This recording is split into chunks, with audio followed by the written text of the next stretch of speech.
მოგესალმებით კიდევ ერთხელ. ვაგრძელებთ ჩვენ შეხვედრებს. ბოლო საუბარი შეეხებოდა მესამე მეფეთას დასასრულს, ამით წერტილი დავსვით და წინა შეხვედრაში და დღეიდან უკვე ვაგრძელებთ მეოთხე მეფეთა წიგნი, ასე ქვია, რომლითაც ისტორიული ნაწილი სრულდება. 4 მეფეთა წიგნია სულ, მოდით გავიხსენოთ ეს ამბავიც, რომელშიც გადმოცემული არის ის ეპოქა, როგორ მოხდა მეფის გამორჩევა და შემდგომ ეს სამეფო ინსტიტუტის შემოღების შედეგად ჯერ ერთიანი სამეფო, მერე ორად გაყოფილი ერთი მხრივ ისრაელი და მეორე მხრივ იუდეის სამეფოები და იქ მიმდინარე პროცესები, ისტორიები ესაა გადმოცემულია 4 მეფეთა წიგნში. გადავდივართ რიგით მეოთხეზე, ანუ დამასრულებელ ნაწილზე. და თქვენი ნებართვით დღესაც იმდენად საინტერესო ისტორიები გველოდება, წვენი არ მინდა გამოვტოვო რაღაცები, ამიტომაც ხან ერთი მუხლი, ხან ორი მუხლი, შეიძლება სამი მუხლი ამოვიკითხოთ და მერე ეკლესიის მამათა კომენტარებიც მოვიშველიოთ. პირველი მეფეთას პირველი თავი, ანუ დასაწყისი ნაწილი და პირველი მუხლი. განუდგა მოაბი ისრაელს ახაბის სიკვდილის შემდეგ. ასეთი მითითება ხდება ისტორიული ცნობა. ახლა ერთი რამე გავიხსენოთ, რომ აქაბი არის მეფე, რომელიც ჩვენ ვიცით, გაგვივლია, მის შესახებ გვილაპარაკია. პიროვნება, რომელიც თავისი უკეთურებით გამოირჩეოდა, იეზებელი რომ ყავდა ცოლი და სიდონიდან მთელი უკეთურებები ამ ქალმა თუ რამე იყო, წამოიღო და დამკვიდრდა ისრაელის სამეფოში, ხო?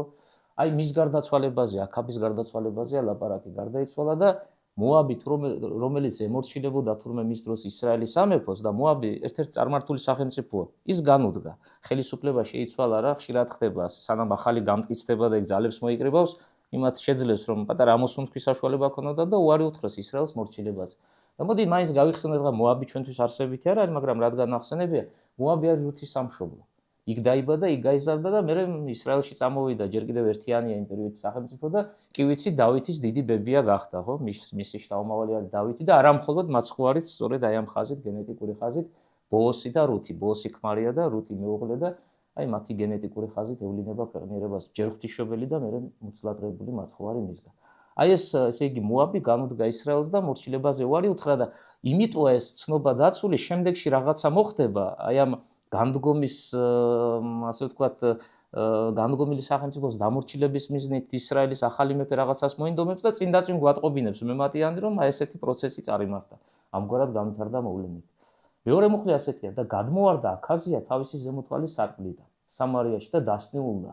ახლა ერთი პატარა განმარტება უნდა ვთქვათ, აქაბი რომ გარდაიცვალა, ხელისუფლებაში მოვიდა მისი შვილი. და ჩვენ ვიცით მონარქიული მმართველობა როგორი წესისაა, ხო, მამა გარდაიცვლება, შვილი მოდის, შვილი გარდაიცვლება, კიდე შემდგომი თაობა და აი ისრაელში ეს ვითარება, რადგან აქაზი მოკვდა, მის ადგილს იკავებს მისი შვილი, როგორც ტექსტშია მითითებული, უბრალოდ აქაბი მოკვდა და ახაზია იკავებს მის ადგილს და მაგრამ რაღაც გარკვეული პრობლემები შეემთხვა ამ ადამიანს და დაკონკრეტებულია, რომ ზემოთვალიდან ჩამოვარდა, ამას ხაზი გაუსვათ, რაღაცისთვის დაგჭირდება, მე განმარტება უნდა მოვიშველიოთ. და დაიმტრა. აი გასაგებენაზე თუ იტყვი, ძალიან სერიოზული ზიანი მიიღო. და იმდენად მძლავრადაა დაზიანებულია ადამიანის ყოფნა არ ყოფნა დგას, ან გადარჩება, ან არ გადარჩება, იმდენად ესე ვთქვათ, მძიმე ტრავმა, რაც მას შეემთხვა.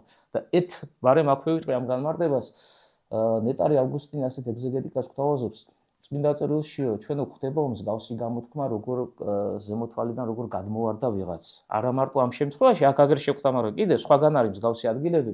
და უნდა ვიცოდეთ, რომ გარდა პირდაპირი გააზრებისა, ბიბლია მსგავს შემთხვევებში სიმბოლურ ენას მიმართავს და სიმბოლური ენა გულისხმობს იმას, რომ ზემოთვალიდან ჩამოვარდნა, გადავარდნა და ასე შემდეგ დაზიანება ადამიანს ნიშნავს იმას, რომ ადამიანი, რომელიც კეთილად აზროვნებდა და ზემოთვალი ამის ნიშანია, ამის სიმბოლოა, ხო, აი საფრთხოს აზროვნებს ადამიანი, არა, ზეცისკენ არის მიმზერი, აი იქიდან ხდება ქვეჩამოცურება, გამოვიყენოთ ეს სიტყვა, ეს ტერმინი, ხო? და ქვეჩამოცურება რას ნიშნავს, რომ თუ ზენასკენ ისწრაფოდი, უკვე აღარ ახარ ამ მდგომარეობაში და მიწიერს მიემშვალები და ეს სულიერი გაგებით უკვე სნეულების შემომტანია შენს პიროვნებაში და გარდა ფიზიკური სნეულებისა, რომ დაიმტრა ეს ადამიანი და აი ვილაპარაკებთ მე რა ხდება, სულიერადაც დასნეულდა, ხო, რაღაცა მდგომარეობას ფლობდა, მაგრამ ის კეთილი მდგომარეობა დაკარგა და აი გამიწიერდა თუ შეიძლება ასე ითქვას, ხო, ყოფითისკენ გახდა მიქცეული. და ვითარება ასეთია, რომ ბუნებრივია ხა ნებისმიერი ადამიანი, ვისაც ჯანმრთელობასთან დაკავშირებული პრობლემა იქნება, აინტერესებს თავისი მომავალი, როგორ მით უმეტეს სიკვდილს როცა ჩახედა თვალებში და მან ასეთი რამე მოიმოქმედა. გაგზავნა მოციქულები და დააბარა. ანუ სადღაცას უშვებს მოციქულებს. წადი და დაეკითხეთ ბაალ-ზებულს, ეკრონელთა ღმერთს, მოვჩები თუ არა სნეულებისაგან. ანუ რას მოქმედებს თქვენ თვითონ გესმით, უამრავი წარმართული სახელმწიფოა ცოტა ახლოს ცოტა შორს. ამ შემთხვევაში აქაზია სურვილია, რომ ეს მისი მოციქულები წავიდნენ ქალაქ ეკრონში, სადაც ერთ-ერთი მთავარი ღვთაება იყო ბაალ-ზებული, ამ სახელით ამოხსენებული, ეგრეთ წოდებული ღმერთი არ არსებული, რა თქმა უნდა, მაგრამ ამ წარმართულ ცნობიერებაში მათგან აღიარებული და შენათვალე ასეთია, რომ აბა რას გვეტყვის იგი, ჩემი ჯანმრთელობა დამიბრუნდება, თუ აი ფიზიკურად მოვკვდები, გადაურჩები ამ სნეულებას? რატომ აგზავნის? ჯერ იმიტომ აგზავნის, რომ ებრაელებს თავიანთი ღმერთი ყავთ, ხო, ძველი აღთქმის რჩეულებს თავისი ღმერთი ყავს და ეს ღმერთი ერთადერთია და ჭეშმარიტი ყველგამყოფი ყოვლადწლიერი. მას იმის არწმუნება რა აქვს, თორე სხვაგან რატომ გააგზავნი და სხვა წარმართ ღმერთთან, ხო, რომელიც არ არსებობს ფიზიკურად. ანუ მისი მსოფლმხედველობა რელიგიური გაუკუღმართებულია. ამიტომაც სარწმუნოებრივად ის წარმართა ღმერთებს ესავს და ამ შემთხვევაში ზოგი ერთისკენ, ზოგი მეორესკენ, ჩვენთვის გასაგებია ეს კონკრეტული პიროვნება აქაზია ეკრონელთა ღმერთისადმი ავლენს ტრფიალს და პასუხით შესაბამისი აინტერესებს. მაგრამ რატომ მაინც და მაინც ბელზებული, აი ეკლესიის მამები გვცემენ პასუხს. ისინი ასეთ რამეს ამბობენ, აი მაგალითად წმინდა ეფრემასური მახსენდება, ბაალ-ზებულიო მიიჩნეოდაო აი ზამთრის დამასრულებლად და გაზაფხულის შემომყვანად. შესაბამისად ზამთარი სიმბოლურად სიკვდილს უტოლდება და გაზაფხული სიცოცხლეს, ხო, იმიტომ რომ ზამთარში არაფერი არ ხარობს და ეს სიკვდილის ელფერი აქვს გარემოს და გაზაფხული ახალი ნაყოფიერება, ახალი სიცოცხლე. და ამ გაგებით, სიცოცხლის ღმერთი პირობითად ასეთი გამოთქმა შეიძლება გამოვიყენოთ და აი რადგან ასეთი აღქმა ამ წარმართულ საზოგადოებაში და იგივე აღქმას ატარებს რჩეულიერი შვილი მეფე ისრაელის აქაზია, გააგზავნა მიზან დასახულობით, რომ რადგან მას აქვს უნარი სიკვდილის სიცოცხლით შეცვალოს, აი ჩემთან დაკავშირებით როგორ იქნება ეს პასუხი, ხო? მე ჩემი ჯანმრთელობა დამიბრუნდება თუ არა ისევ, თუ სიკვდილისთვის ვარ განწირული. მოციქულები წავიდნენ, რადგან გზას ეკრონისკენ რომ ჩავიდნენ და იქ რაღაცა გარკვეული შეკითხვები დასვან და იქიდან შესაბამისი პასუხი მოიტანონ. და ეგ გრძელდება ტექსტი ასე. უფლის ანგელოზ მოუთხრა ელია თესბიტალს. ისევ ელია შემოვიდა ასპარეზზე, ჩვენ მესამე მეფეთათი თითქოს დავასრულეთ მასზე მსჯელობა, მაგრამ მეოთხეში გრძელდება. ხო, ამ ორ წიგნს მოიცავს ელიას ისტორია, მესამე მეფეთას მე-17 თავიდან იწყება და მეოთხე მეფეთას მეორე თავი სრულდება. მეორე თავში ბოლო ცნობებია მის თაობაზე, ერთ-ერთ ყველაზე გამორჩეული საინტერესო და დეტალურად ვილაპარაკებ და მივად, ბევრი არ გრჩება იქამდე არა, მაგრამ აი ეს დიდი თესბიტელი მოსაგრე ანგელოზისაგან მიიღებს გარკვეულ მითითებას და ნახოთ ახლა რა შეუბნება უზენაესი მას. წადი და დახვდი სამარიის მეფის მოციქულებს და ეუბნე, ანუ უთხარე. ნუ თუ აღარ არის ღმერთი ისრაელში, რომ ეკრონის ღმერთთან ბაალ-ზებულთან მიდიხართ საკითხავად, ამიტომ ამბობს ასე უფალი, ვეღარ ადგები მაგ საწოლიდან, რომელზეც წევხარ, რადგან უნდა მოყოდე და წავიდა ელია. ნუ შინაარსი გესმით. მაინც და მაინც თუ აინტერესებს ამ კაცს საკუთარი ბედი, შორს წასვლას არ უწევთ იმ მოციქულებს, აგერ გზაში დახვდება ელია და აუწყებს როგორ განვითარდება მომავალი, ხო? ვერ გადარჩება. ცნეულება იმდენად მძიმეა, ფიზიკური თუ სულიერი, რომ ეს ადამიანი აი უახლოვდება მას უკვე ის ჟამი, რასაც სიკვდილის პერიოდი ეწოდება. და ნახეთ ტექსტი ისე გრძელდება, ელია შეხვდა ამ ხალხს და უთხრა ის, რაც უკვე ჩვენ ამოვიკითხეთ. და დამრუნდნენ მოციქულები მეფესთან და უთხრა მათ მეფემ, რისთვის დაბრუნდით? ანუ ნახეთ ახლა როგორ ვითარება, ეკრონში რო წახვიდე და უკან მოხვიდე, ამას ხო გარკვეული დრო აქვს და ლოგიკურად ყველა მიხვდება, რომ რამდენიმე საათში ვერ შეძლებ. და ეს ადამიანი ძალიან სწრაფად დაბრუნდნენ უკან.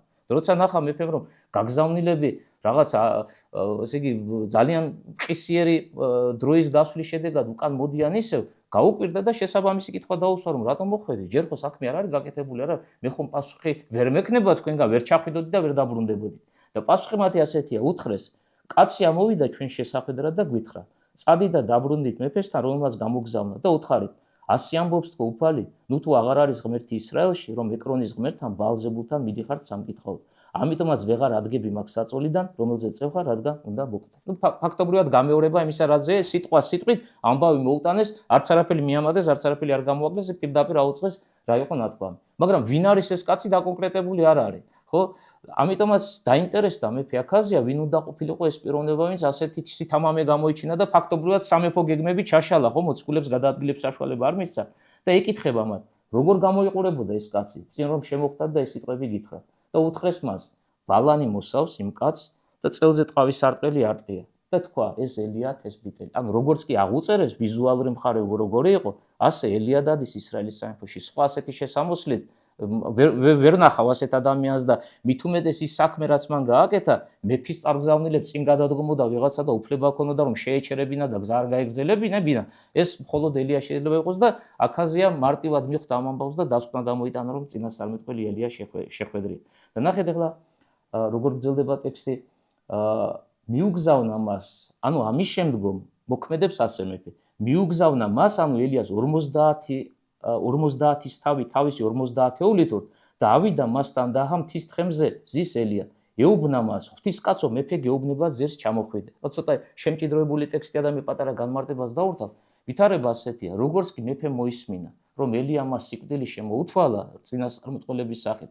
ნახეთ, არჩევანი ადამიანს აქვს. არჩევანში რას გულისხმობ, ვიცით? კარგი, მე წარმართ ღმერთთან, არ არსებულ ღმერთთან ვაგზავნიდი მოციქულებს და პასუხი მაინტერესებდა, მაგრამ ჯერ კიდევ იქამდე არ მისულან, უკვე პასუხი მომივიდა. და ცოტა თუ გააზრებას მოახერხებ სიტუაციისას და სინანულის გრძნობა აღმოცენდება ჩემში, რა უნდა გავაკეთო? აი პირისპირ შევხვდე იქნებ იმ ადამიანს, ვინც ღვთის წინასწარმეტყველია და საუფლონების გამცხადებელია, ხო? და ბოლო-ბოლო შევევედრო, რომ მოდი შენ ვიყავი შუამავალი და იქნებ ღმერთმა შემინარჩუნოს სიცოცხლე და ბიბლიას თუ ვნახავ ჩვენ ისტორიებს და ალბათ მივალთ იმ კონკრეტულ ეპიზოდამდე, ყოფილა შემთხვევა, ადამიანი უნდა გარდაიცვალოს, აი კარსარი მომდგარი სიკვდილი და რაღაც განსაკუთრებული ვედრეების შედეგად ცხოვრების დღეები გაგრძელებულა და საკმაოდ დიდი ხნით, ხო, ერთ-ერთი მეფე მახსენდება ეზეკი ასეთ პიროვნება, რომელიც უნდა მომკვდარიყო, ესაია მივიდა მასთან და უთხრა ანდერძი დაწერე მეფეო და ისეთი მხურვალებით ილოცა 15 წელი მიემადლა ღვთისაგან. იმ დღეს უნდა გარდაცვლილიყო და იმ დღიდან მოყოლებული 15 წელი იცხოვრა ამ ადამიანმა და ანუ ასეთი ეპიზოდები ჩვენ გვხვდება წმინდა წერილში და მარტო ეზეკია ხო არ არის ამ მდგომარეობაში, მაგალითად ეს კაცის თუ მსგავს გზას დაადგებოდა, შეიძლება და იგივე ვითარება მასთანაც აღსრულებულიყო. თუმცა დამოკიდებულება როგორია მისი ელიასადმი და არა მხოლოდ ელიას ღმერთისადმი, აი მორიგ მოქმედებაში გამოჩნდა. და რა გააკეთა? ებრაელთა საჯარისო დანაყოფები, აი ჯერ კიდევ მოსედან მოყოლებული, იყოფოდა გარკვეულ მონაკვეთებად, 50-ეული, 100-ეული, 1000-ეული და ყველას თავისი მეთაური ყავდა. ყველაზე დაბალი არის 50-ეული, ხო? აი ამ კონკრეტულ შემთხვევაში ამ კაცმა მეფემ ისრაელის ამაქაზია მისაცნებლებაში ეს 50 კაცი დაიბარა თავისთან, თავის მხედართმთავრით და უთხრა ასეთ რა, წადით ახლა, შეიპყარით ელია და მოიყვანით ჩემთან. იმიტომ რომ დაისაჯოს, უნდა უმკაცრესად ეს როგორ გაბედა ასეთ წინასწარმეტყველების წარმოთქმა და თან საქმე ჩაუშალა, ხო, იქ რაღაც დიდი მოლოდინი აქვს, რომ კი, განაჩენი სიკვდილისაა გამოტანილი და 50 კაცს რატომ აგზავნის? ასე დავსვათ შეკითხვა. ერთი ელია შესაყრობად რა თქმა უნდა ამას ამდენი ამბავი, 2-3 კაცი საკმარისი იქნებოდა, კაი 5 კაცი, კაი 10 კაცი, ყველაზე მეტად გავზარდოთ რაოდენობა. ერთი რამის გამო, როგორც ბრძანებს ეფრემასური, ელიასადმი განწყობა საზოგადოებაში როგორია მეფემ კარგად იცის. და განწყობა ისეთია, რომ ბევრი ადამიანისგენის პატივისცემას იმსახურებს და აი შეპყრობის პროცესში არ არის გამორიცხული ვიღაცებმა ხარი დაუჭირონ, წინააღმდეგობა გაუწიონ და აი აქ უკვე სერიოზული ესეთი კბილებამდე შეიარაღებული ხალხია საჭირო, რომ რაღაცა თუ მოხდება, ეს ადამიანები ჩამოიცილონ და სამეფო ბრძანება აღსრულებული იყოს და აი ამ გაგებით 50 კაცი საგანგებოდ შეიარაღებული და ბრძოლის მცოდნენი, მეომრები, რასაც ქვია, გაგზავნილნი არიან ელიასთან მის შესაყრობად და მეფესთან მოსაყვანად, რომ აი თვალებში ჩახედოს და განიკითხოს და მერე სასიკვდილო განაჩენი გამოუტანოს, ყველა შემთხვევაში უნდა მოკვდეს ელია, ხო? და ტექსტი ასე გრძელდება, ხო? ამ ბოლო ადგილს კიდევ ერთხელ ამოვიკითხავ. ავიდა ელიასთან, აი ეს 50-ეული და ურთიერთობაში შევიდა მხედართმთავარი, ვინც მოთავია 50 კაცისა. და სიტყვების შემდეგია, ღვთისკაცო, მეფე გეუბნება ზირს ჩამოხვიდე.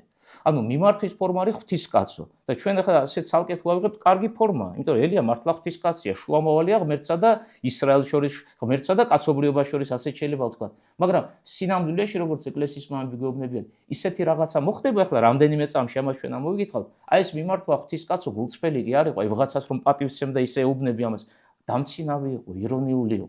და ირონიული მიმართვა თუნდაც დადებითი სიტყვებისა რას ნიშნავს? შენ იმას საერთოდ იმ შინაარს არდებ, როგორი ტექსტიც გავს გამოყენებული, ხო? იმის საპირისპიროს ფიქრობ, ირონია ამიტომაცაა გარეული და აი ამ კაცმა ირონიულად ვითომ ღვთისკაცი ხარ, შენ ვითომ შუამავალი ხარ ღმერთსა და ისრაელს შორის და აი ახლა მოკიდებთ ხელს და ჩაგიყვანთ მეფესთან და რა გელოდება მე შენ თვითონ ნახავი, ხო? კარგი არაფერი და ერთი სიტყვა საკმარისი სიკვდილი.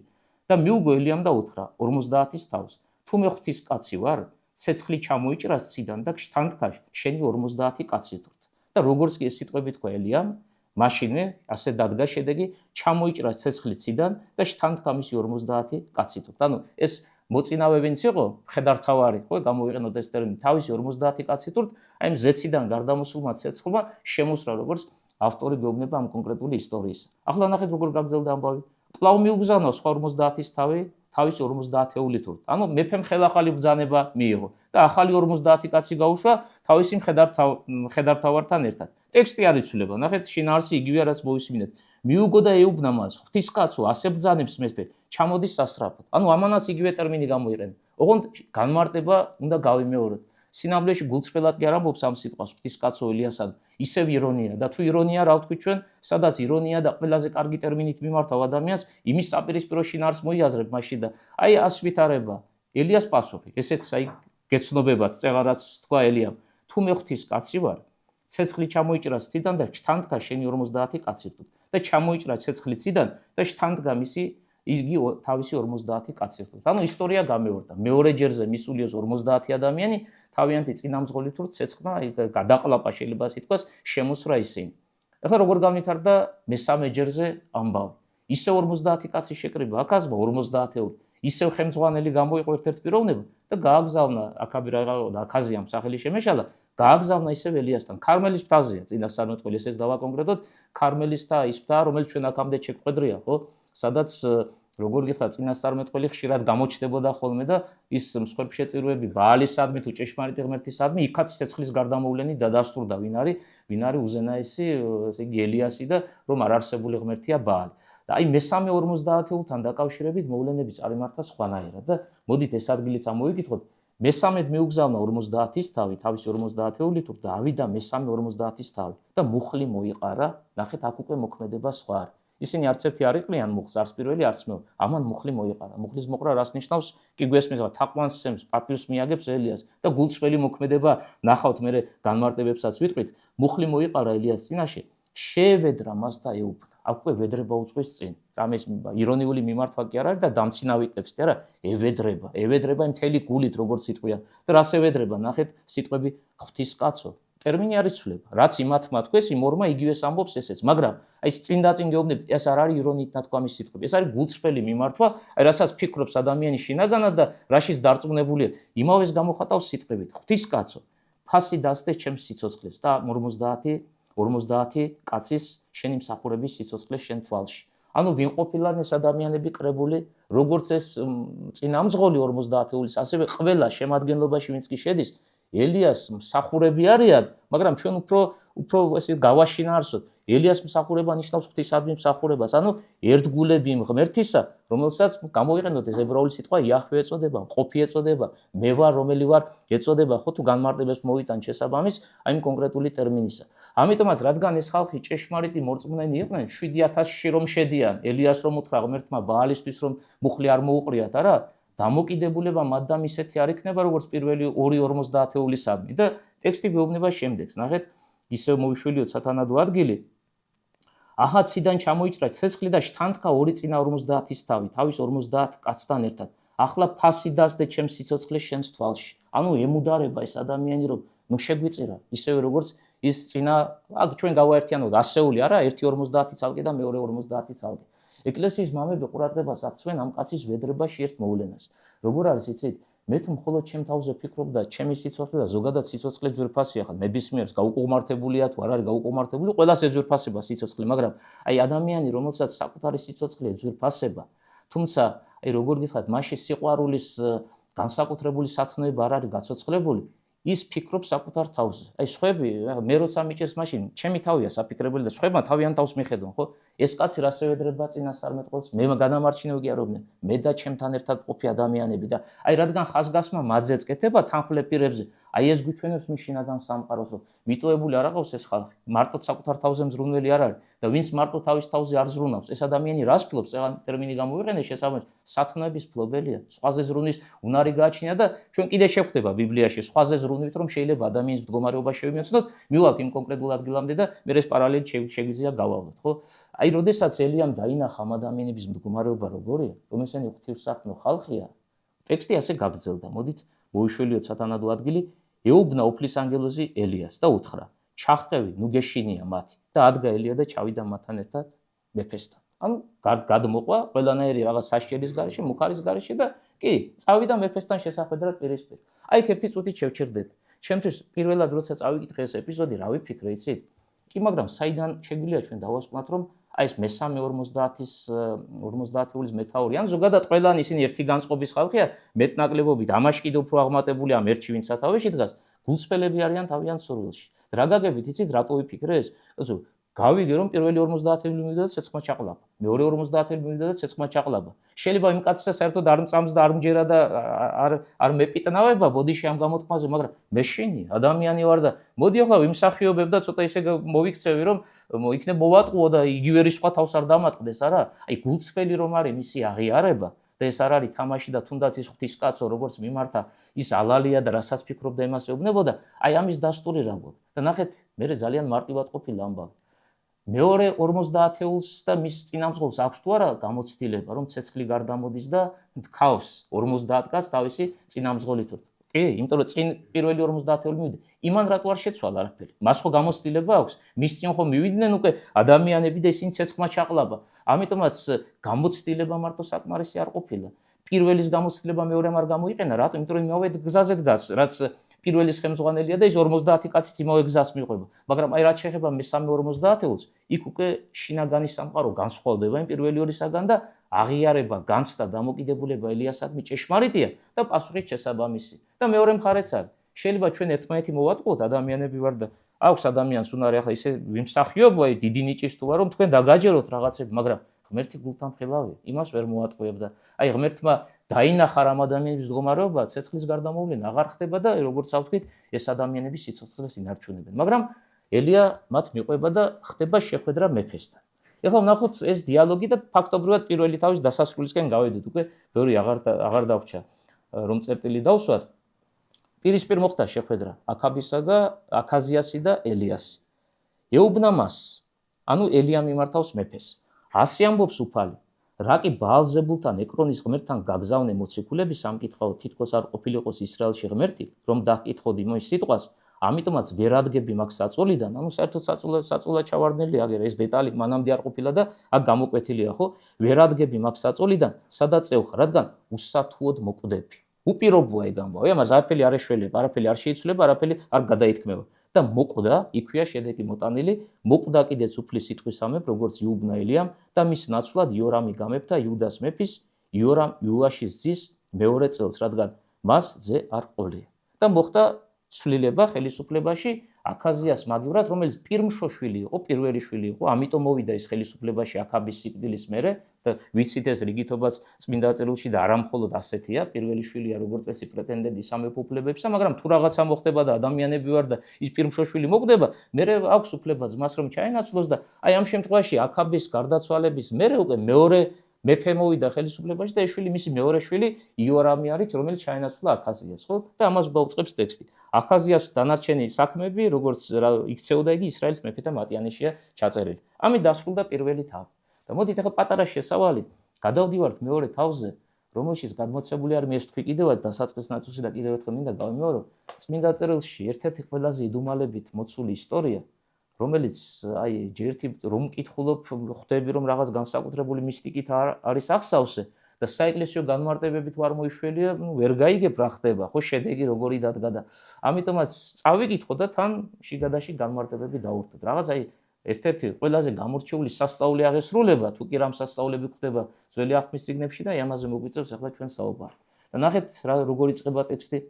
როცა უფალი ელიას სად აყვანას აპირებდა, ქარბორ ბალათი ელია გილგალიდან გადიოდა ამ დროს ელისესთან ერთად. ანუ რისი ჟამი მოახლოვდა?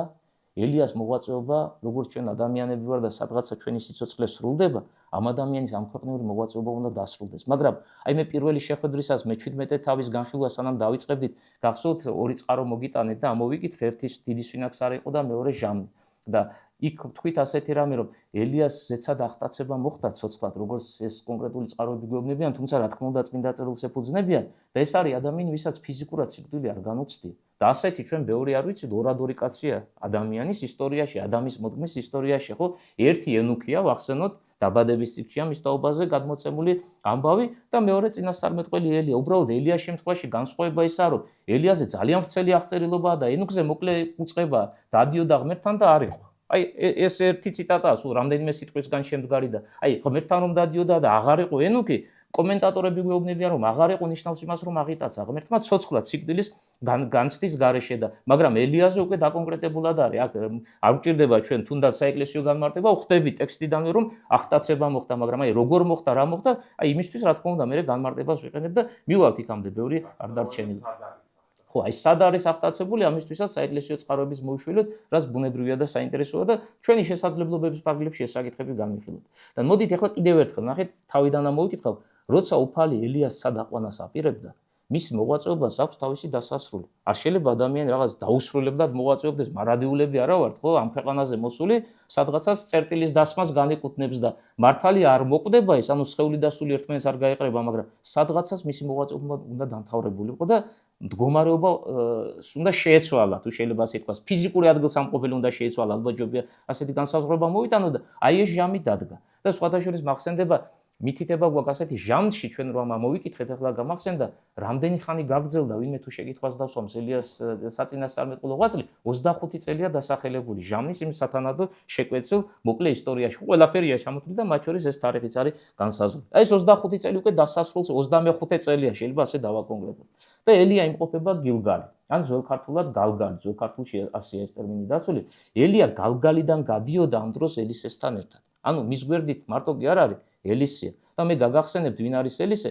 ეს არის ადამიანი, ვინც ღმერთმა გამოარჩევინა ელიას როგორც წინასწარმეტყველი და გამოარჩენიო იმ მიზან დასახულობით, რომ ელიას ბევრი მოწაფე ყავს. აი ხა ჩვენ შეგვხვდება უწყება მისი მოწაფეების შესახებ, მაგრამ როგორ არის იცით, ბევრ მოწაფეში ბუნებრივად ხდება ვიღაცის დაწინაურება. და ეს დაწინაურება უკვე იმ პიროვნების ღირსებაზეა დამოკიდებული, რამდენად მხურვალე გული აქვს მას და რამდენად მოშურნია. და ის კონკრეტული პიროვნება და მოძღვარი ერთმანეთს უფრო მეტად უახლოვდება, ხო? იმიტომ რომ უფრო მეტი სიყვარული აქვს, უფრო მეტი მორჩილება აქვს, უფრო მეტი ერთგულება აქვს და ბუნებრივად ხდება ორი ადამიანის ამ ფორმით დაახლოება და მრავალ მოწაფეს შორის, სხვადასხვა ქალაქში ყავდა, სხვადასხვა სოფელში ყავდა, დაბაში ყავდა ელიას მოწაფეები, ყველაზე დაწინაურებული ელისია და აი ვინც ყველაზე ახლოს არის ელიასთან, ის პიროვნება ახლავს თან. ელისეზე მე ჩვენ კიდე ცალკე მოგვიწევს მეორე თავის მერე უკვე ელისე შემოდის ისტორიაში და მასზე დეტალური მსჯელობა, ხო?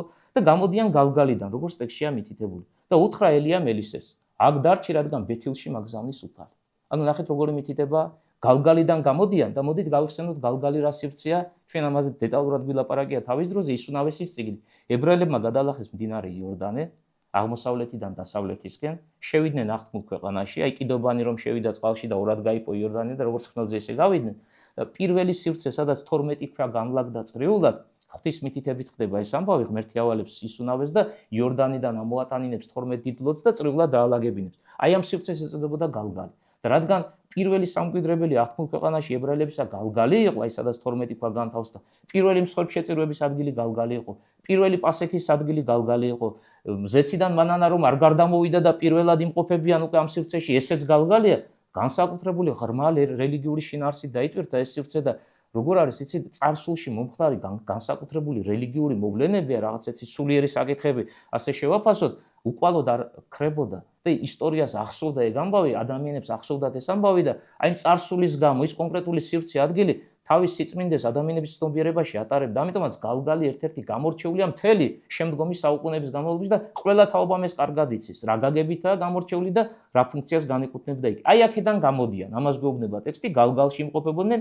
გამოდიან, მაგრამ რას ეუბნება ელია ელისეს? ამასაც მივაქციოთ ყურადღება, შენ გალგალში დარჩი ეუბნება. აქ დარჩი, რადგან ბეთილში მაგზავნის უფალი. მე უზენაესი ღმერთი მაგზავნის ბეთილში. მოდით ახლა ბეთილის გავიხსენოთ, რაღაცისთვის დაგვჭირდება.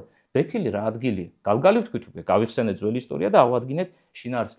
ბეთილი არის ის ადგილი, სადაც დიდი მამამთავარი იაკობი დაიძინებს, მას შემდგომ რაც სახში არ დაედგომება, ესავ იმას მოკლას უპირებს პირმშობის თითქოს და მიტაცების თუ მოპარვის გამო ბჭყალებში ჩავსვათ ეს ორივე სიტყვა და მშობლები ურჩევენ რომ მოდი შენ წადი შუამდინარეთში რებეკას ძმა ცხოვრობს ლაბანი და აი ცოტა პერიოდი რომ გაივლის და ესავის გულში ეს მრისხანება დაცხრება, მერე იაკობი უკან უნდა დაბრუნდეს, გეგმა ასეთია.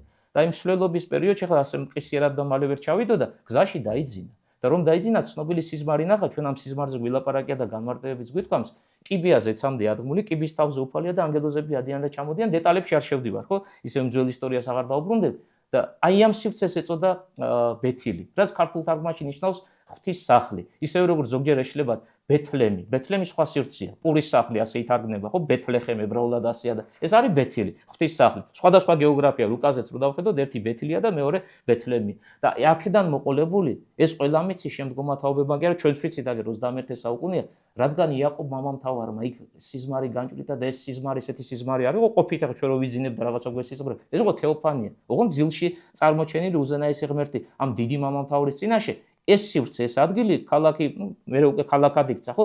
ბეთილი განსაკუთრებული სიწმინდით შემოსილი სივრცეა და ის ასე როგორი ხარ, ერთ-ერთი რიგითი ადგილი არ გახლავთ და აქვე ვიტყვი. ბეთილი ის სივრცეა და ის ადგილია, სადაც იერობოამ პირველმა აღმართა ბომონი და ოქროს პოსკერპი განათავსა. რატომ ბეთილი? აი თუნდაც პასუხი ესაა. ბეთილი სიწმინდეს უკავშირდება ამ ხალხის ცნობიერებაში, ვისაც ეს მოქმედება შესთავაზა. ეს არის რაღაც განსაკუთრებული რელიგიური თავშეყრის ადგილი იაკობის ისტორიიდან გამომდინარე. და იქ დადგა მაინც და მაინც ეს გაუკუღმართებული, ხო არ არსებული ღმერთისადმი მიძღვნილი ბომონი და ოქროს პოსკერპიც განათავსა და აი ამ ბეთილზეა ლაპარაკი. ბეთილში მიემართება ელია, როგორც თვითონვე ამბობს და ეუბნება ელისეს, რომ შენ დარჩი იერიქონში, აღარ გამომყვე მე. იერიქონი რაღაცა იყო და ბოდიში, გალგალში იერიქონი შემდგომი ადგილი იქნება. ეხლა აქ შეკითხვა და ხო, ერთ წავიკითხავ და მერე დავსვათ შეკითხვა. რა მიუგო ელისემ? იმიტომ რომ მოძღვარი ეუბნება დარჩიო. და ახლა ნახეთ, შენზე უპირატეს კაცს გეუბნება, მე საქმე მაქვს და შენ აქ დარჩი და ნუ გამომყვები მე. ანუ ლოგიკა მიგმართავს იქითკენ რომ და მოусმინოთ ამგას დაუჯერო და დარჩი და დაელოდე და მე როგორც წარიმართება ამბავი იმის მიხედვით იმოქმედე, ხო? აი ელისეს დამოკიდებულება როგორია ვნახოთ ერთი წამი და მე უკან დავბრუნდეთ, განმარტება დაგვჭირდება. ვითარება გახლავთ ასეთი. ელისე პასუხობს, თქვა ელისე, უფალს და შენ თავს გეფიცები, არ მიგატოებ და წავიდნენ ბეთილს. არ მიატოვა. აი ბრჭყალებში ჩავსვა, ვითავხედა წინასწარმეტყველმა, თუმცა ბრჭყალებში ჩავსვი შეგნებულად და ეურჩა საკუთარ მოძღვარს და მასწავლებელს და ეუბნება რომ მე შენს გარეშე აქ არ დავრჩებ, შენ მოყვებ. და მოდი ასეთ შეკითხვა დავსვათ და ეს ჩვენ შეხვდება რამდენჯერმე და ბარემ წინ და წინ განმარტება ვთქვა, რატომ ეუბნება ელია და გაყვება კიდევაც და ელია მას არ აიძულებს რომ გინდა თუ არა დარჩი. რატომ ეუბნება ელია რომ შენ დარჩი გალგალში და ნუ გამომყვები მე ბეთილში. მე ბეთილში რომ შევლი ნეტყვის მე ახლა იერიქონში უნდა ჩავიდეო და შენ ბეთილში დარჩუ. იგივე სიტყვებს გაუმეორებს ელისა, ღმერთს გეფიცებიო, არ მიგატოებ და ხელს ჩაავლებს და ხელჩავლებული მიდის თავის მოძღვართან ერთად. რატომ იცით? საეკლესიო განმარტება უნდა მოიშვილებ თავისთავად ხადი ახლა იქ ეს ეგზეგეტიკა ასე არ ხდება პირდაპირ. ორი მხარეა გამოკვეთილი. ნუ ჩვენ პირველი მხარით დავიწყოთ. და ეგ არ არის მხოლოდ წარსული ისტორია, ნებისმიერ დროს თუნდაც თანამედროვეობაში შეიძლება გავაცოცხლოთ. ადამიანი, რომელიც იწყებს რელიგიურ ცხოვრებას, გემართება ხოლმე, გვემართება, მოდი სხვაზე რატო ვთქვა, ჩვენ თავზე ვთქვა, გვემართება ხოლმე ასე, აი მოძღვართან ურთიერთობის შედეგად შეიძლება მან აი მოძღვარი როგორც ღმერთისი აღიქვას, აი ღმერთის ადგილი ჩაანაცვლოს მოძღვარმა, ხო? ადამიანს აქვს რაღაც ეს ცნობიერება, ჩვენი ფსიქიკა ისეა მომართული, რომ შეიძლება ეს პიროვნებაში მოხდეს, ადამიანში მოხდეს. არა და მოძღვარია, მაგრამ ის მაინც ადამიანია და ის ბუნებითი ღმერთი ვერასოდეს ვერ იქნება, ხო? გესმით რისი თქმა მინდა. ამიტომაც ასეთი მოძღვარი, გამოცდილი მოძღვარი რას აკეთებს, როდესაც აი ამ გზაზე დგება ადამიანი, ანუ არასწორ გზაზე დგება, ხელს კარგი გაგებით ხელს კრავს, სიმკაცრეს იჩენს. და აი თავის ადგილს მიუჩენს, ხო, სწორ მიმართულებას აძლევს, რომ იმაში იმ შეხედულებაში ადამიანი არ გამყარდეს და მაგალითად მე მოძღვარი ვარ და ჩემ დამი ეს დამოკიდებულება აქვს რაღაცა, აი ამაში როგორ გითხრათ, ფესვი არ გაიდგას და მე ღმერთად არ მაღიაროს და აი როგორ გითხრათ, ისე არ მეყურებდეს, როგორც თითქოს ბუნებითი უზენაესი ვარ და შემოქმედი. ხელს სიმკაცრეს იჩენს, ოღონდ სიმკაცრე ერთი მოცემულობა და შეურაცხყოფა და უპატივცემლობა სხვა რაღაცა, ხო, აქ რაღაცა დიდი მიჯნა სიმკაცრეს იჩენს. და ეს სიმკაცრე ყველა შემთხვევაში თუ მიმღებია მეორე მხარე მას სარგებელს მოუტანს. აი, ზუსტად იმ ადგილს მიუჩენს, რომელი ადგილიც იმ ადამიანს უნდა კონდეს, რომ აი აღრევა არ დაემართოს რა, ბუნებით ღმერთსა და ჩვეულებრივ ადამიანს შორის რაღაცა საზღვარი არ წაშალოს. აი, ეგ არის ჭეშმარიტი მოძღვრის სახე, როგორც ეკლესიის მამები განმარტავენ, როგორც კი აუცილებლობა დგება დღის წესრიგში, სიმკაცრის გამოჩენა უნდა მოხდეს. კიდევ ერთხელ სიმკაცრე და შეურაცხყოფა სხვა რაღაცა, ხო? სიმკაცრის გამოჩენა, რომ ადამიანი ის მეორე მხარე ფხიზლად იყოს, რომ აი ამ სულიერ ძილს არ მიეცეს და არასწორი მდგომარეობა არ განიყოფოს. მაგრამ აი მეორე მხარე ახლა ნახეთ აქ შეიძლება შენ სიმკაცრე გამოიჩინო ვიღაცისაგან და იმ ვიღაცამ რა გააკეთოს და ეს სიმკაცრე სწორი იყო. აღდგება და ჩამოგშორდება. გეტყვის რომ კარგად იყავი რა, რაღაცა ხელი მკარი ასე აღიქვა იმ ადამიანმა და ნახვამდის და მორჩა. ნახვამდისკენ დამშვიდობება და ვეღარასოდეს ჩვენი გზები ვერ გადაიკვეთება. ელისე რას აკეთებს? დამოკიდებულება მოძღვრისა სიმკაცრით გამოჩენილი მისთვის მისაღებია, რადგან ერთ რამეს ხედავს, ეს არის მაყურნებელი საშუალება. და ყველა ასეთი სიმკაცრის მერე ადამიანში ხდება ერთი რამ. კიდევ უფრო მეტად განსხვავდება სურვილი აი ჭეშმარიტ მოძღვართან ურთიერთობისა, უფრო მეტი დაახლოება ხდება, უფრო მეტი აი სიყვარულის მიერ შეერთება მორი პიროვნებისა და აი ელისეს პასუხი ამით არის გამპირობებული. არ მოგცილდები მოძღვარო, არ დაგანებებ თავს და ხელი ჩაშჭიდა და ხელჩაჭიდებული რიგითობა გავაგზავნოთ ისევ გალგალიდან გამოსული გაყვა ბეთილში. მაგრამ ჩვენ ისევ ისტორია გავაგზავნოთ. გამოვიდნენ ბეთილის წინასწარმეტყველთა ძენი, აი როცა ბეთილში შედიოდნენ, გამოვიდნენ ბეთილის წინასწარმეტყველთა ძენი ელისესკენ და უთხრეს. ელისესთან მივიდნენ, იმიტომ რომ ელიასი ერიდებათ, ელია მოძღვარია მათი და მაინც მოკრძალება არის. ხა ელისე მათი თანასწორია, ესენიც მოწაფეები, ელისეც მოწაფე, ხო? მდგომარეობა კი უფრო მაღალია, აქაც გამოჩნდება სხვათა შორის, მაგრამ მაინც სტატუსი ერთია, რანგი ერთია, ხო? ორივენი მოწაფეები არიან, მაგრამ ესენი ბევრნი არიან. გამოვიდნენ ბეთილის წინასწარმეტყველთა ძენი ელისესკენ და უთხრეს: ხომ იცი რომ დღეს წაიყვანს უფალი შენს ბატონს შენს თავს ზემოთ. ანუ უკვე იციან ამ ადამიანებმა. როგორც ჩანს ისევ განმარტები მოუშველიოთ, ელიამ შეამზადა ის საზოგადოება, რომელიც მასთან ურთიერთობაში იყო, ვისაც მოწაფეები ეწოდებათ, რომ აი დადგა აღსასრულის ჟამი. ისევ როგორც მაცხოვარი მოწაფეებს ამზადებს, არა? ეხლა ცოტა რთულად გასაგები კი იყო მათთვის, მაგრამ მისი მხრიდან ეს მომზადება ხდება, რომ უკვე ახლოვდება ის დრო და ჟამი, როცა ამ ქვეყნიური მოღვაწეობა მისი იმ ფორმით, რაც ჩვეულებრივად, ესე იგი ხორციელი სახით, ჯერ კიდევ სიკვდილის განუცვლელად აღესრულებოდა, უნდა დამთავრებულიყო და აი ელიას ამ გზაზე დგას, მან ეს თავის მოწაფეების წინაშე წარმოაჩინა, რომ უნდა მოხდეს მისი ახტაცება, მისი ამაღლება, განრიდება ამ ქვეყანას და აი ამის თაობაზე მოწაფეები ელაპარაკებიან კიდევ ერთ მოწაფეს ელისეს. ოღონდ ამაზე ისინი ხმამაღლა ლაპარაკობენ.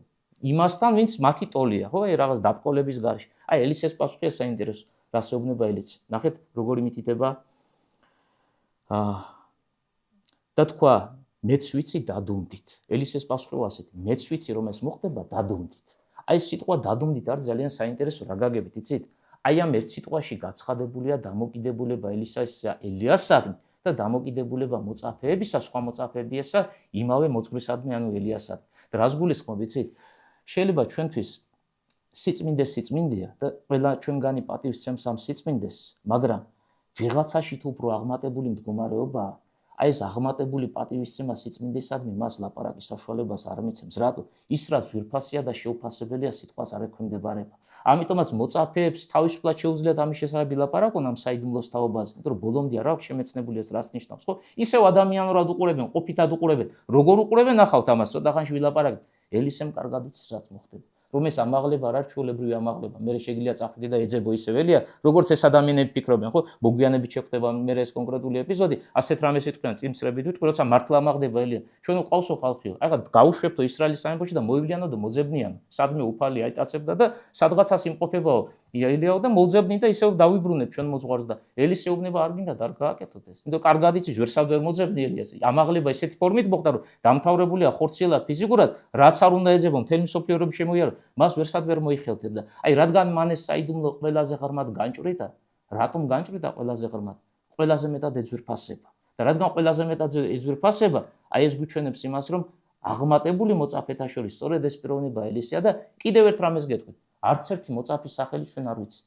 ელიას რომ ემოწაფებიან. ერთისა ვიცით, მხოლოდ ეს არის ელისი. რატომ არ ვიცით სხვების სახელი? იქ ზოგადად არის. შეხვდა გუნდი მოწაფეებისა, შეხვდნენ წინასწარმეტყველები, იმიტომ რომ მათ შორის ამ მრავალ ასეულ მოწაფეს შორის ელიასი გამორჩეული დაწინაურებული ადგილი უკავია წინასწარმეტყველ ელისას. ახლა ისევ ტექსტი მოვიშვილიო და გავაგრძელოთ. ნახეთ როგორი მითითება და უთხრა მას ელიამ. ელისი აქ დარჩი, რადგან იერიქონში მაგზავნის უფალი. ეს წინ და წინ გითხარით, ახლა მივყვებით ტექსტს. ხო, შენ ახლა აქ გაჩერდი, ბეთილში გაჩერდი, ნუ ვარ წამოყვა. და თქვა, უფალს და შენ თავს გეფიცები არ მიგადებ და წავიდნენ იერიქონში. ახლა გავიხსენოთ იერიქონი. ეს რომელი ქალაქია, ხო? გალგალი ვთქვით, ბეთილი ვთქვით, იერიქონის მოვიგონო. იერიქონი არის ის ქალაქი, რომელიც მდინარე იორდანის გადალახვის შემდგომ და გალგალში დაბანაკების მერე ებრაელებმა ისუნავესის ხელმძღვანელობით პირველი დაიპყრეს. ოღონდ როგორ დაიპყრეს? რა ფორმით? იბრძოლეს, ხმალი ამოიღეს და მტერს ეკვეთნენ? სასწაულით. გაგახსენებთ ეს მე ისუნავესის წიგნშია 6 დღე თითოჯერ შემოუარეს იერიქონს და მე-7 დღე 7 ჯერ შემოუარეს და აი მე-7 შემოვლაზე თელმა საზოგადოებამ ერთხმად იგრგვინვა. ბუკის დამჭერმა ლევიტელებმა ბუკებს ჩაბერებს, დიდი ხმოვანი ბუკები იყო და იერიქონის კედლები თავისი ჩამოიქცა. და ადვილად და მარტივად ყველანაირი წინააღმდეგობის გარეშე რჩეული საზოგადოება შეიჭრა ქალაქ იერიქონში და ნუ მე ისტორიას აღარ ვაგრძელებ, თავარი დაარსებითი ვთქვით. და ნახეთ, რატომ ეს სამი ქალაქი, რატომა გამორჩეული? ყველა შემთხვევაში ეს ესეთი ქალაქებია, რაც ადამიანს ღმერთს ახსენებს. აი ამიტომაც წმინდა წერილში ჩამოთვლილი ამაღლების წინ, სანამ ელიას ეცად ამაღლდებოდა, თავის მოწაფეებთან ურთიერთობა აქვს და ამ ურთიერთობაში დამოკიდებულება მოწაფეებთან ისეთია, ისევ ღმერთზე ელაპარაკება, ისევ რაც თავარი დაარსებითია, იმაზე ისაუბრება, ამის დასტურია გალგალი, მიზეზთა გამო, რაზეც ზემოთ ვილაპარაკეთ, ამის დასტურია ბეთილი, ამის დასტურია იერიქონი. რაღაცა ყოფითი ქალაქები კი არ შემოიარა, კი არ შედის და კი არ გამოდის. აი ყველაზე ღრმა რელიგიური შინაარსით რა ქალაქებიც იყო დატვირთული, იმ ქალაქებში შედის და იმ ქალაქებიდან გამოდის და აი ბოლო მითითებები, ბოლო განსწავლა, ბოლო დამოძღვრა საკუთარი ერთგული ადამიანებისადმი, მოკლედ აი ეს პროცესი მიმდინარეობს. ეხლა ნელ-ნელა უახლოვდებით ყველაზე ესეთი საინტერესო ეპიზოდი რაც ხდება ჩვენ ამ ნაწილში, აი მონაკვეთს. ნახეთ, მიადგნენ ელისეს იერიქონის წინასწარმეტყველთაძენი. ანუ ყველა ქალაქიდან გამოდიან წინასწარმეტყველთაძენი. ესენ ყველანი მოწაფეები არიან, დიდი რაოდენობით. ელისეს მიადგნენ ისე და უთხრეს, ხომ იცი რომ დღეს წაიყვანს უფალი შენს ბატონს, შენს თავს ზემოთ. ანუ ამათმაც იციან. ესენი საქმის კურსში არიან, ამათაც მოსმენილი აქვთ რომ მსგავსი რაღაცა უნდა მოხდეს. თქვა, მეც ვიცი დადუმდით. ანუ ყველგან მდგომარებას ინარჩუნებს ელის. ეს არ არის დრო, აქ რაღაცა როგორ გიხარ, ბევრი ილაპარაკო, ხო? და მრავალს როდის მეტყველებს ადამიანი. აი, როცა რაღაც ზედაპირულად უყურებს საკითხს, რომ ვინც ღრმად არის საკითხში ჩახედული, ის ასე როგორ გითხრათ, პირი გააღო ბოდიში ამ გამოთქმას და ყველაფერს ერთად საუბრობს, ეგეთი მოცემულობა არა. თუ იტყვის 2-3 სიტყვას იტყვის და ისიც სიბრძნით იქნება სავსე და დამთავრდა, ხო? დაუსრულებლად და უსაშველოდ რაღაცა ამაოდ მეტყველებას და ფუჭი სიტყვების სროლას ასეთ პიროვნება არ დაიწყებს. ამიტომაც, რადგან განსაკუთრებული აღმატებული სასწაული უნდა მოხდეს, ელისეს ალაპარაკო არაფერი არა, ეს რაღაც კონკრეტულ განმარტებას და ეს სიტყვებით გამოთქმას არ ექვემდებარება და მითითება შესაბამისი ძლევა. მაგრამ ახლა გავაგრძელოთ ისე. უთხრა მას ელიამ, ისევ იგივე მითითება ხდება. აქ დარჩი, ანუ დარჩი იერიქონში, რადგან იორდანეზე მაგზავნის უფალი. და თქვა, უფალს და შენ თავს გეფიცები არ მიგატოვებ და წავიდნენ ორივენი. და წამოვიდა 50 კაცი წინასწარმეტყველთა გუნდიდან და მოშორებით დადგნენ. მათ პირდაპირ ეს ორნი იორდანესთან იდგნენ. ანუ მიადგნენ მდინარე იორდანეს. ჩვენთვის ნაცნობს და ბერჯერ რომ შეხვედრია. აიღო ელიამ თავისი მოსასხამი, ეს მოსასხამი იგივე ხალენია, ასევე ჩვენთვის განსაკუთრებით ქართველებისთვის კარგად ნაცნობი და რატომ ცოტა ხანში ესეც ვთქვათ და ნახეთ რა გააკეთა, დაგორგლა, ანუ დაახვია ეს ხალონი, დაგორგლა, დაჰკრა წყალს, შუა გაიპო წყალი და ორივენი ხმელეთზე გავიდნენ. აი რაც კიდობანმა მოახდინა თავის დროზე და მთელი ერი გადმოვიდა აღმოსავლეთიდან დასავლეთ სანაპიროზე, ეხლა პირუკუ პროცესი ხდება. მხოლოდ ორი კაცია. ელიამ ხალენი დაგრაგნა, დაჰკრა იორდანეს, იორდანე ორად გაიპო, მეწამული ზღვის არ იყოს და ორი ადამიანი როგორც ხმელზე ისე გავიდა დასავლეთიდან აღმოსავლეთ სანაპიროზე. და სხვათა შორის აქვე ვთქვათ, ეს განმარტება, როგორც დიდი მოძღვარი წმინდა მაქსიმე აფსარებელი აღნიშნავს, მერე ელისი ასე ბრუნდება ისე უკან. ელიას ხალენს დაკრავს იორდანეს, იორდანე ორად გაიპობა და გადმოდის ისევ ხმელეთის საშუალებით. იქ არის ეს განმარტება და ჩვენ აქ მოვიშველიოთ, წყალი არის სიმბოლო ამ შემთხვევაში ადამიანური ბუნების. ხოლო ხალენი, რომელიც მკვდარი ცხოველის ტყავისგან იქმნებოდა, ხო და ზედა მოსასხამია, ზედა შესამოსელი, ეს არის მოღვაწეობის სიმბოლო. ადამიანი რომ საკუთარ თავს უპირისპირდება, საკუთარ ბუნებებს კლავს საკუთარ თავში და ეგ მოღვაწეობის გარეშე და ასკეტიზმის გარეშე შეუძლებელია რა. რა გააკეთა ელიამ თუ ელისიმ ორივე ეს გააკეთა, ისინი ორივე ერთ გზაზე დგანან, ან მოღვაწეობის თუ მოსაგრობის გზაზე, ურტყამენ იორდანეს. ანუ მოღვაწეობა თუ შეეხო ადამიანურ ბუნებას, ეს განსაკუთრებული მოსაგრეობა, ხო? ადამიანური ბუნება ემორჩილება მოღვაწეობის გზით პიროვნებას, მაგრამ თუ არ შეახეს, მაშინ იორდანი არ გაიყოფა ორად და როგორც ხმელეთზე ისე ვერ გახვალ მეორე სანაპიროზე და აი ამის სიმბოლოა, როგორც ეკლესიის მამები განმარტავენ, მოღვაწეობის გზით ადამიანურ ბუნებაში არსებული ეს ქაოტური ბუნებების დაქვემდებარება, დამორჩილება და პიროვნების ადამიანად ქცევა, თუ შეიძლება ასეთი განსაზღვრება მოვიტანოთ. გავიდნენ გაღმა, ანუ იორდანეს მეორე მხარეს, აღმოსავლეთ სანაპიროზე, ასე დავაკონკრეტოთ. როცა გაღმა იყვნენ გასული, უთხრა ელიამ ელისეს, თხოვე რა გაგიკეთო, ვიდრე ავმაღლებოდეს შენგან. ანუ უკვე ბოლო წამებია, ბოლო წამებს ითვლიან ეს ადამიანი ერთად ყოფნისა და გამომშვიდობების წინ ბოლო სათხოვარი, აბა მითხარი, რისი სურვილი გაქვს, კი გესმით შინაარსი, ამას ბევრი დაკონკრეტება არ სჭირდება. თქვა ელისემ, შენი სულის ორმაგი წილი გადმოვიდეს ჩემზე. შენი სულის ორმაგი წილი გადმოვიდეს ჩემზე. ეხლა ეს რას ნიშნავს? ეკლესიის მამები გვაძლევენ ასეთ განმარტებას. რადგან ელიას ყავს ბევრი მოწაფე, ელისეს თხოვნა იყო ასეთი, რომ მოდი მოწაფეთა შორის მე გამომარჩიე და პირველი ადგილი მე განმიკუთვნე. და რატომ იცით ეს ორმაგი წილი რას გულისხმობს? ყოფითი მოვლენისკენ მიგვართმევენ საეკლესიო კომენტატორები, მაგალითად თუ ადამიანს ყავდა ბევრი შვილი, როდესაც ქონების გაყოფის ჟამი დგებოდა, აი ჩვენ ეს სხვა დროსაც გვითქვამს, ორმაგი წილი ეკუთვნოდა პირმშო შვილს, აი ვინც პირველი დაბადებული. ისევე როგორც სამეფო პატივი პირმშოს ეკუთვნის, არა? ის ესავის და იაკობის ისტორია რომ გავიხსენეთ, რატო დაუპირისპირდა ესავე იაკობს, პირმშობა იაკობმა მიიტაცა და განრისხებული მოკვლას უპირებს მერე, ხო? იმას რაღაც თავისებური შეხედულება ჰქონდა, ამ დეტალებში არ შევიდივართ, მაგრამ იმდენად დიდი პატივი იყო ეს პირმშობა. ამ ქვეყნიურად მეწიერად უყურებს, რომ ორმაგი წილი მას უნდა შეხვდეს და ეს იაკობმა მიიტაცა, ასე აღიქვამს ესავე. თუმცა იაკობსი გამბავი არ ანტიესებ და სხვა თემა დავანებოთ ამ ამბოს თავით. ისევ ძირითად ნაწილს თუ დაუბრუნდებით, აი ელისეს თხოვნა ესაა, რომ შენი სულის ორმაგი წილი ჩემზე იყოს, ნიშნავს იმას, რომ აი შენ რომ ბევრი მოწაფე ყავს, ნებისმიერ ქალაქში და უამრავია და ასეულობით არიან ისინი, მოდი ისე იყოს, რომ მე ვიყო მათ შორის გამორჩეული და პირველი, ყველაზე აღმატებული, ყველაზე უფრო დაახლოებული შენთან, უფრო კარგი იქნება თუ ასე ვიტყვით. და მოდი ასე დავსვათ შეკითხვა, ეს სწორი თხოვნაა? ამ პარტავნებით ხო არ არის გამოწვეული პატივმოყვარეობით, რომ შენ პირველობა გინდა, პირველ ადგილზე დადგმა გინდა. არა, მიგვითითებენ ეკლესიის მამები. ეს არ არის ამ პარტავნებით გამოწვეული თხოვნა. რატომ იცით? ელისეს თხოვნა გულისხმობს იმას, რომ ის უნდა იყოს ელიაში მდგომ გზის გამგრძელებელი და ვინც ელიას მერე გზას დაადგება, ანუ იმავე მოღვაწეობას შეუდგება, ის ადამიანი მარტივ გზაზე არ დგება, პირიქით ირთულებს ცხოვრებას. და რატომ ირთულებს ცხოვრებას? მოდით გავიხსენოთ დამოკიდებულება ხელისუფლებასთან ელიასი როგორია, ეფერებიან და როგორ გითხრათ, პატივს და დიდებას თავაზობენ, დღემუდავ დევნაშია ეს კაცი. ხან სად არის და ხან სად არის, ხო, ხან გაურბის და ხან იზაბელი დაძდევდა და ხან აკაბი დაძდევდა და ყველა შემთხვევაში მოსაკლავად, არა? არავის მეგობრობის ხელი მისთვის არ გამოუწვდია.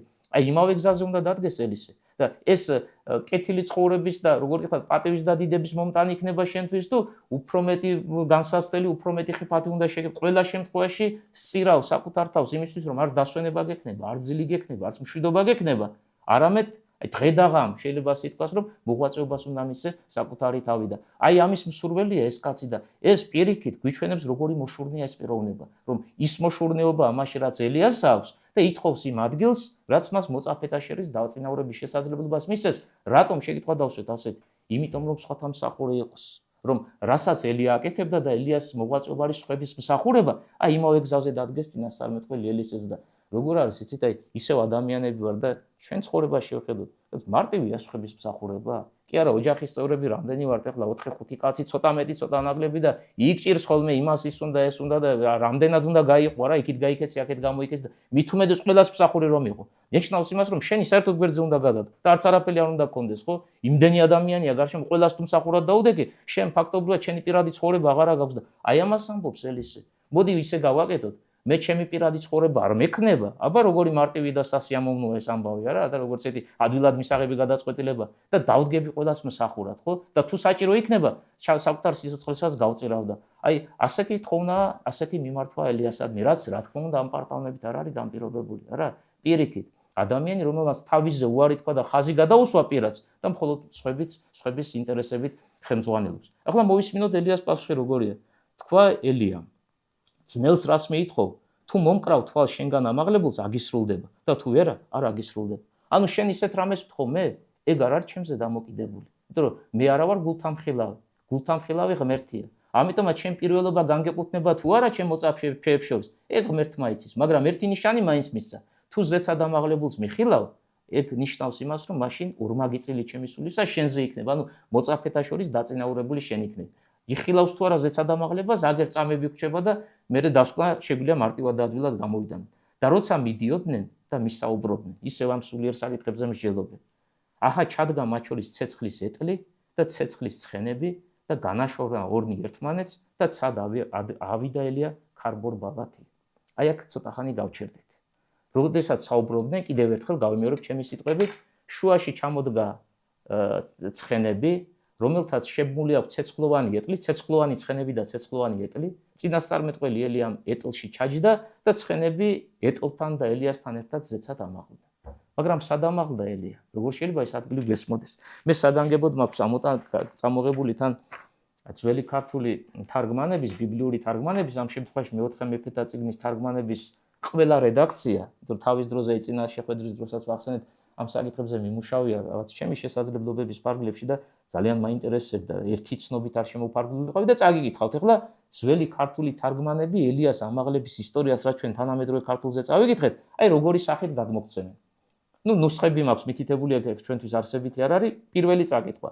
აჰა ეტლნი ცეცხლისანი და ცხენი ცეცხლისანი და განეშორნენ იგინი ურთიერთარს, იგინი ელია და ელისე, ხო, ეს ისინი მოიაზრებიან და აღიტაცა ელია ზვრით ზეცად. აღიტაცა ელია ხაზი გაუსვათ ბოლო ნაწილს ზვრით ზეცად. ანუ რას გვეუბნება ძველი ქართული თარგმანი? ელიას აღტაცება მოხდა ზეცად. ანუ ზეცაში თანამედროვე ქართულზე თუ გადმოვიდა. ეს ერთი ნუსხა, ერთი ნაწილი. სამი ხელნაწერი ამ მონაცემს გვთავაზობს. ახლა გადავიდეთ კიდევ ერთ ხელნაწერზე.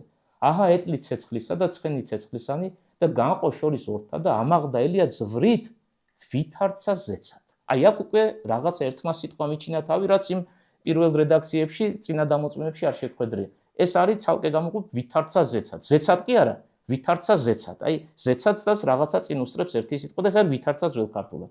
კიდევ ერთი რედაქცია. აჰა ეტლნი ცეცხლისანი და ცხენი ცეცხლისანი და განაშორნა იგინი ურთიერთარს და ამაღლდა ელია ძვრით ვითარცა ზეცად. აქაც სხვა მონაცემები არაფერი არ იცვლება, ბოლო ნაწილი ვითარცა ზეცად ეს სინტაგმური ტერმინია დაცული. კიდევ ერთი რედაქცია. აჰა ეტლნი ცეცხლისანი და ცხენი ცეცხლისანი და განაშორნეს იგინი ურთიერთას და აღიტაცა ელია ძვრით რეცა თუ ზეცად. აი აქ უკვე იცვლება ეს ბოლო მონაცემი, ვითარცა კი არა გვაქვს რეცა თუ ზეცად. მოდით ახლა შევაჯამოთ ეს შეჯამებაც ამა გამოტანილი. დამოწმებული ნუსხების მიხედვით ჩვენთვის საყურადღებო ბიბლიური მითითების რამდენიმე ვერსია გამოიკვეთა. ეს არის სულ 3 ვერსია. აღიტაცა ელია ძვრით ზეცად, მეორე ამაღლდა ელია ძვრით ვითარცა ზეცად და მესამე აღიტაცა ელია ძვრით რეცა თუ ზეცად. ჩვენთვის საინტერესოა ბოლო ორი ვარიანტი, ვითარცა ზეცად, რეცა თუ ზეცად. როგორ შეიძლება თანამედროვე ქართულზე ეს გვესმოდეს? საკმარისია, მარტივია ლექსიკონი ავიღოთ ძველი ქართული და თანამედროვე, როგორ განიმარტება ეს ძველ ქართულში გამოყენებული სიტყვები. ვითარცა და რეცა თუ, ეს ფორმა ვითარცა, რეცა თუ და მერე ზეცად მოყვება. ნიშნავს ვითომ, თითქოს. აი თანამედროვე ქართულზე თუ გადმოვიტანთ, ეს სიტყვები გადმოიტანება როგორც ვითომ თითქოს და სეპტუაგინტას თუ ვნახავთ, იგაც იგივე ვითარება. გამოყენებული ასეთი სიტყვა, ვითარცა ზუსტად იმის თარგმანია, რეცა თუ იმის ოს და მერე ზეცა, ურანოს, ზეცა ასია ბერძნულში. ანუ ზეცად კი არა აღიტაცა, ურანოსში კი არ აღმოჩნდა, ბერძნულს გავაქართულებდა ესე ვიტყვი. ოს ურანოს ასეთი ფორმაა წარმოჩენილი ბერძნულში, ანუ სეპტუაგინტაში. და ეს ოს გადმოდის ქართულში როგორც ვითარცა ძველ ქართულში, ან რეცა თუ, რაც თანამედროვე ქართულზე ნიშნავს თითქოს, ვითომ. ახლა უკვე თქვენ შინაარსი გესმით და მოდით აღვადგინოთ თანამედროვე ქართულზე. აღიტაცა ელია თითქოს ზეცაში. აღიტაცა ელია ვითომ და ზეცაში. რატომ თითქოს და ან ვითომ და ზეცაში? იმიტომ რომ ერთი რამე გავიხსენოთ, ძველი აღთქმის ეპოქაა და ცათაშინა ელიას აღტაცება იმ გაგებით რომ იგი სასუფეველში აღმოჩენილიყო, შეუძლებელი მოცემულობაა. რადგან ძველი აღთქმის ეპოქაში სასუფეველის კარები დახშულია, ეს ბევრჯერ გვითქვამს და ჩემ გარეშეც მშვენივრად იცით და თუ არ მოხდება ქვეყნიერებაზე მხსნელის მოვლინება და არ შეიმუსრება ჯოჯოხეთის მეუფება და ის არ აღმოიყვანს მართალთა სულებს და არ გახსნის სასუფეველის კარებს, ფიზიკურად იქ შეცვლა, ხო? ფიზიკურად არა, სულიერად ჯობია ასე ვთქვათ, ხო? სულიერად იქ უბრალოდ არავის არ ხელეწიფება. ამიტომაც რადგან ელია ძველი წელთაღრიცხვის მე-9 საუკუნეების მოღვაწეა, ეს ერთი. მეორე ფიზიკურად არ მომკვდარა ეს კაცი. სულის და სხეულის ერთობით აღიტაცა, აი როგორც ჩვენა ვართ ახლა დღეს, მოცემულობა როგორიც არის, აი ამ მდგომარეობით მოხდა მისი აღტაცება, ის ვერ იქნებოდა ცათაშინ, ანუ სასუფეველში შეყვანილი და აი ამას გვამცნობს თურმე ტექსტი, რომ ცაში კი არ აღიტაცა ელია, თითქოს და ზეცაში აღიტაცა, ვითომ და ზეცაში მოხდა მისი აღტაცება. და მოდით ერთი რამეც ავთქვათ, საეკლესიო განმარტებების თანახმად, როდესაც პავლე მოციქული გვაუწყებს, რომ იცის კაცი თვითონ მესამე პირში ლაპარაკობს, ოღონდ არ იცის სხეული თუ სხეულის გარეშე, მესამეც ამდა იქნა აღტაცებული და ისეთი რამ ნახა, რაც არავის არ უნახავს და მოისმინა, რაც არავის არ სმენია და რაც არავის არ განუცდია, ისეთი რამ განიცადა. აი, ეს არის სასუფეველის შესახებ სწავლება. შესაბამისად, საეკლესიო ლიტერატურას თუ გავყვებით, სათასასუფეველი, სადაც წმინდანები ღმერთს განადიდებენ, სადაც ანგელოზები იმყოფებიან, ან ანგელოზთა სამკვიდრო, ეს არის მესამეცა. აი, ელიას აღტაცება მესამეცამდე არ მომხდარა. არამედ რაღაცა სხვა ადგილი განიკუთვნა მან. მაგრამ აი მას მერე რაც თითქოს დაზეცაში და ვითომ დაზეცაში გავიგეთ უკვე შინაარსი ბიბლიური რაც გვეუბნება, დავსვათ მეორე კითხვა. სანამ ადგილზე ვიტყოდეთ რამეს. ეს ცეცხლოვანი ეტლი და ცხენები რას ნიშნავს? რიგითობა ასე განსაზღვროთ. ანუ მართლა ცხენები მოვიდნენ, ფიზიკური ცხენები და ფიზიკური ეტლი და იმაზე ამხედრდა ელია და იმან წაიყვანა სადღაცას უხილავ სივრცეში. ამაღლება მოხდა მართლა, მაგრამ აი ამ ფიზიკური ეტლი და ცხენების საშუალებით არა, რა თქმა უნდა. აქ არც ფიზიკური ცხენები მოიაზრებიან და არც ფიზიკური ეტლი არ მოიაზრება. და მეცაც გეტყვით, რაოდენობა ცხენებისა ჩვენ არ ვიცით. უბრალოდ მრავლობითი რიცხვია დამოწმებული. თუმცა ბარემ რახან მიმუშავე ამაზე სეპტუაგინტის ერთ-ერთ რედაქციაში მხოლობითი რიცხვიცაა გამოყენებული ცხენი ეს ტერმინი, ხო? იპოსი ბერძნულია და ერთი მხოლობითი რიცხვია და დანარჩენგან ყველა მრავლობითი ფორმაა მოშველიებული. ანუ მრავლობითობა აჭარბებს მხოლობითობას. რამდენიმე ცხენი იყო, მაგრამ დაკონკრეტებული არ არის. რამდენიმე შეიძლება იყოს 2 იყოს, 3 იყოს, 4 იყოს. აი ამის განმარტებას რამდენი ცხენით მოხდა აღტაცება ელიასის ზეცად, უკვე გვთავაზობენ ეკლესიის მამები. და მე კონკრეტულ წყაროს და პიროვნებასაც ვიტყვი, ამომწურავი ეგზეგეტიკა ხდება ამ ეპიზოდისა, აი ამ გაგებით ცხენები და რაოდენობა და ამ ცხენებში რა მოიაზრება და როგორ უნდა გვესმოდეს ეს ეპიზოდი, ფილოკალის პირველ ტომში, მშვენიერებად მოყვარეობა თანამედროვე ქართულზე ასე ქვია ამ ძეგლს, ბერძნულს, ესე იგი მშვენიერად მოყვარეობის პირველ ტომში დაცული არის ეკლესიის დიდი მამის წმინდა დიადოკოს პოტიკელის ეგზეგეტიკა. წმინდა დიადოკოს პოტიკელი ესეთ განმარტებას გვაძლევს. ელიას ზეცად წამყვანი ცხენების რაოდენობა იყო 4. ანუ ბიბლიაში ეს არ არის არსად დაკონკრეტებული, მაგრამ ჩვენ ხო მარტო ბიბლიით არ ვხმაურობთ ეკლესიის მამათა კომენტარები, პატრისტიკული ლიტერატურა. აი პატრისტიკული ლიტერატურის თანახმად შეგვიძლია უკვე ვთქვათ, რომ რაოდენობა ელიას ზეცაში ამყვანებელი ცხენებისა არის 4. და ეს არ არის ფიზიკური ცხენი, აი როგორ ვთქვა, ჩვეულებრივი ცხენი, ხო, უტყვი არსება, არამედ რაღაცა სხვა. და იქვე წმინდა დიადოქოსი გვაძლევს განმარტებას, რა მაღლა ელიას ზეცად. და მოდი ჯერ ზოგადად გეტყვით, აი რითაც ელიას ზეცად ამაღლდა 4 ცხენის საშუალებით, ხო? იმავე 4 ცხენით უნდა მოხდეს ადამიანის ზეცად ამაღლება. ნებისმიერი ადამიანისა, თუ ის მორწმუნეა და გულწრფელი მორწმუნეა და ჭეშმარიტი მორწმუნეა. ჩვენ ასე დავაკონკრეტებთ, თუ ის ჭეშმარიტი ქრისტიანია, ამ 4 ცხენმა ადამიანი ამ ქვეყნიდან ზეცად უნდა ამაღლოს. რა არის ეს 4 ცხენი? წმინდა დიადოქოს განმარტებას აგრძელებს. თქვენთვის ნაცნობი ამბავი უნდა გითხრათ ახლა. არსებობს 4 ძირითადი სათნოება. რა არის ეს სათნოებები გავხსენოთ ყველამ ერთად და გახსენება კარგად გვამეცნებინებს ხშირად საკითხს, ხო? გაგვამეორებინებს და მე კარგად გვამახსოვრებინებს. 4 ძირითადი სათნოება ეკლესიის მამათაგან ჩამოითვლება ასე. ეს არის კეთილგონიერება, ღვთელცნობიერება, ახოვანება და სამართლიანობა. აი 4 ცხენი და ეს ცხენების ასე ვთქვათ ჯგუფი, რისი საშუალებითაც ელიას ზეცად ამაღლდა, საეკლესიო განმარტებების თანახმად უკვე იცით რა ყოფილა. ეს არის კეთილგონიერება, ღვთელცნობიერება, ახოვანება და სამართლიანობა. და ელიას ამაღლება, აი ამ ქვეყნიურთაგან განრიდება, ხო? განპირობებული ამ განსაკუთრებული სათნოებების მოპოვების გზით. და რა ვთქვით ჩვენ, როგორი განმარტება მოვიტანეთ მამებისა, ყველა ადამიანში მსგავსი მდგომარეობა უნდა იყოს. ადამიანმა უნდა მოიპოვოს სათნოებები და ეს სათნოებები ძირითადად რა ყოფილა? ისევ ჩამოთვლი შეგნებულად და საგანგებოდ. კეთილგონიერება, ღვთელცნობიერება, ახოვანება და სამართლიანობა. და როგორ არის, იცით, თუნდაც რომ არ გქონდეს წყაროები წაკითხული და ვიღაცის განმარტებას არ მივყვებოდით, თუ ადამიანმა ეს 4 მდგომარეობა მოიპოვა, შეიძლება ხორციელად ამ დედამიწაზე ცხოვრობდეს, მაგრამ უკვე ის ამ დედამიწის მკვიდრი აღარ არის. ემზადება რაღაც განსაკუთრებულისთვის, ხო? კეთილგონიერი რომ არის ადამიანი, ღვთელცნობიერი რომ არის ადამიანი, ახოვანი რომ არის ადამიანი, სამართლიანი რომ არის ადამიანი, ის უკვე დედამიწის მკვიდრი აღარ არის. შეიძლება აქ არის კიდევ ერთხელ ხორციელია, მაგრამ ზეცის შვილია, ხო? ზეციური შვილია და აი ემზადება იმისთვის, რომ ამ მდგომარეობით, აი როგორ არწივი აფრინდება ზეცაში, როცა მოვა შესაბამისი ჟამი, მიწიერი ქვეყნიური დაუტოვოს და ცათაშინა გაბწყინდეს, არა? მისი მარადიული სამშობლო მოიპოვოს და აი ელიას ახტაცება როგორ მოხდა და როგორ განიმარტება 4 ცხენიანი ეტლი, რომელიც ამ მდგომარეობას მის. ეტლი უკვე მდგომარეობა 4 ცხენისგან, არა? 4 ცხენთან არის ეს ეტლი და ამ ეტლზე ამაღლდა ელი, ამ ეტლში განთავსდა ელია. აი საეკლესიო განმარტება ეკლესიის მამებით და მამებისა ამ ფორმითაა ჩვენამდე მოტანილი. დიახ?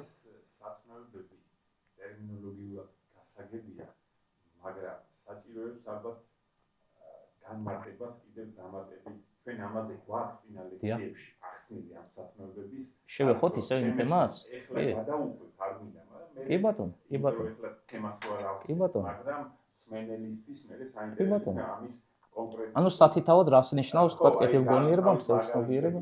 კი, შეიძლება. თემიდან გადავუყვეთ. კი ბატონო. კი ბატონო.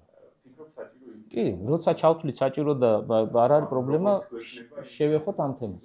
დაუჩდება სმენელს. კი ბატონო, კი ბატონო. აი რა მაგალითით შეიძლება ეს სათნოებები როგორც აუცილებლობა რაღაც გამოხატოს და ნიმუშები. კი, კიდევ ერთხელ გამეორება როგორც ავთქვით, ზოგჯერ გვახსენებს იმ ძველ ამბავს. კი, შეიძლება, როცა რაღაც გადაკვეთა გვექნება და თავისი არის სული ცხოვრების საკითხი. კი ბატონო, კი ბატონო. მაგ თემასაც შევეხოთ. კი. თუ საჭირო ჩათვლით, ახლავე შეგვიძლია ვილაპარაკოთ, თუ არა და სხვა დროისთვის გადავდოთ. როგორც გიჩემია, თან ისევ არ ავწევთ თემას. დაახლოებით. კი ბატონო, მაშინ მე შევეცდები მოკლედ და სხვა დროს გავშალოთ უფრო მეტად.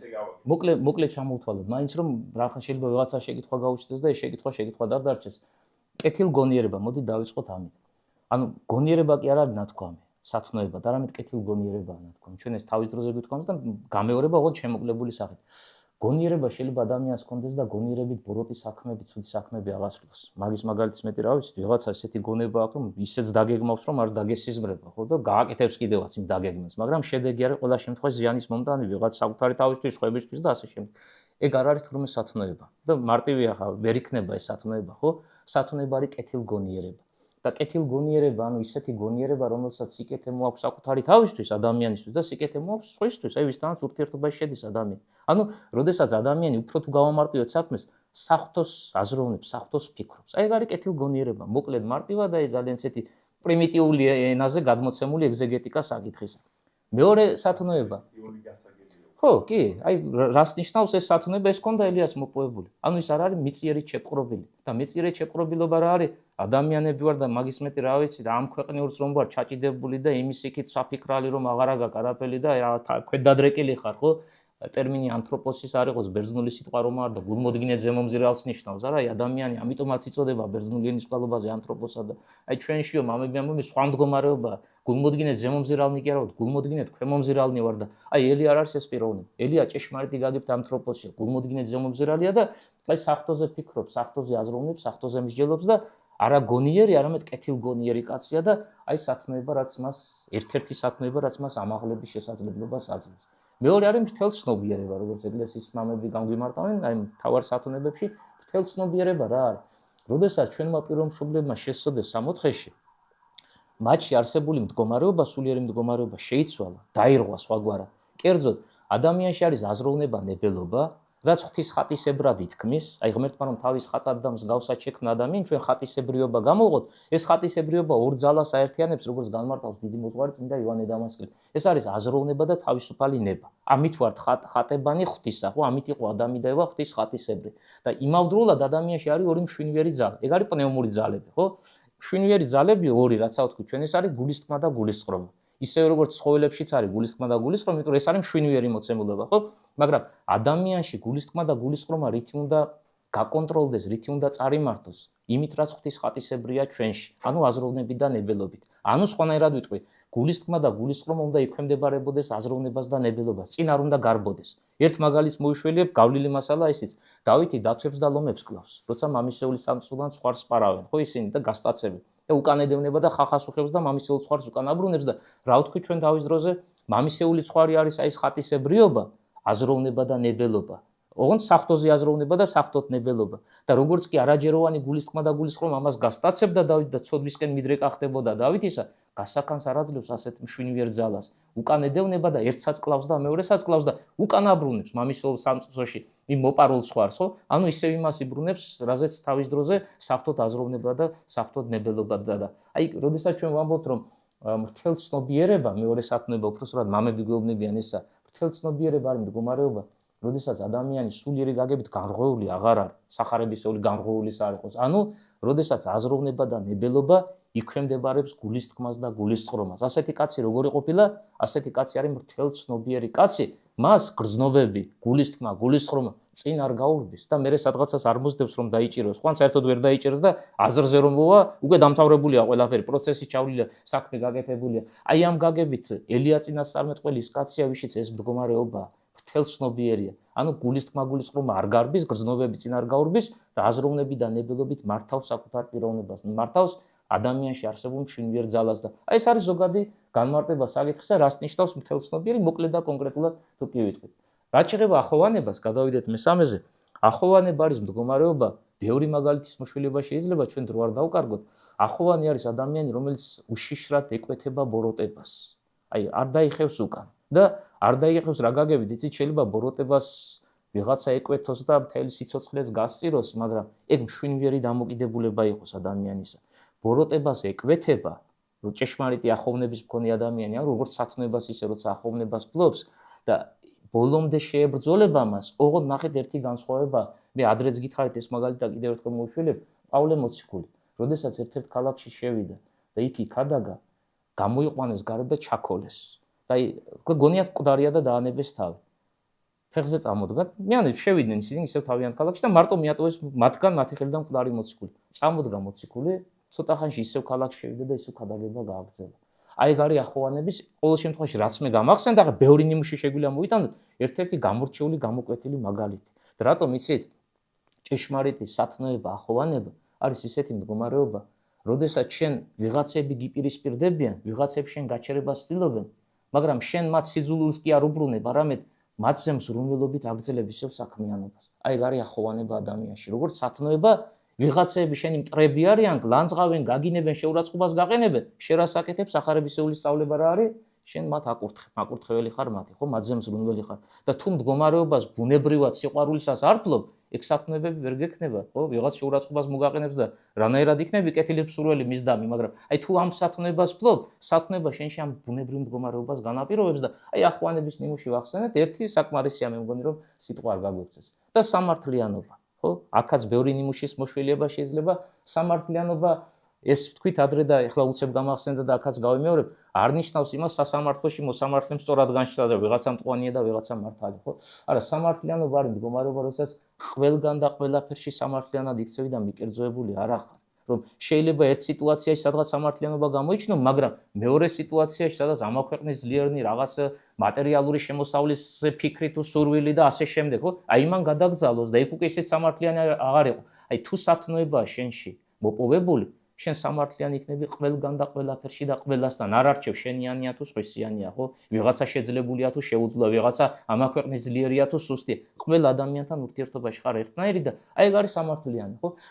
ცდილობ და ფიქრობ და მსჯელობ იმაზე, რაც საღვთოა, რაც სარგებლის მომტანია პიროვნებისთვის და თუნდაც იქიდან დაპირისპირება წამოვიდეს, შენ სათქმელს ეუბნები, ხო? მომხილება თუ ამხელ შერისხვა თუა შერისხავ და თუ მიგეშია საჭირო ანუ გეშებ კიდევაც აი სამი ფორმა სამი ხერხი პავლე მოციქული რასაც ჩამოთვლის და აი გა უკვე სულიერი სამართლიანობა როგორც სათნოება რასაც ფლობდა დიდი წინასწარმეტყველი ელია და თუ ვინმე ამას ფლობს რა თქმა უნდა ეს ადამიანიც ელიას კვალად თუმცა ფიზიკური გარდაცვალების შედეგად ზეცაში იქნება აღტაცებული და კონკრეტულ სამკვიდრებელს მარადულ ცხოვრებას განეკუთვნებს ხო თუ შეიძლება ასე ითქვას მაგრამ აი ისევ თუ დაბრუნდებით მე მგონი მოკლე განმარტება მოუყარეთ თავი ხა ძირითადად ხო რა მოიაზრება ამ 4 ძირითად სათნოებაში და ეხლა ადგილი რაც შეეხება ადგილს აი ეს არ დაგვავიწყდეს თქვენ ესეც ახსენეთ ეს წყაროებიც მე თავის დროზე შემომიკრებია და მოდით აი რამდენიმე მაქვს იქიდან რო არ გადაგღალოთ სულ ამობეჭდილი წმინდა სოფრონ იერუსალიმელი ერთ-ერთი ასეთი ავტორია დიდი მოძღვარი ეკლესიისა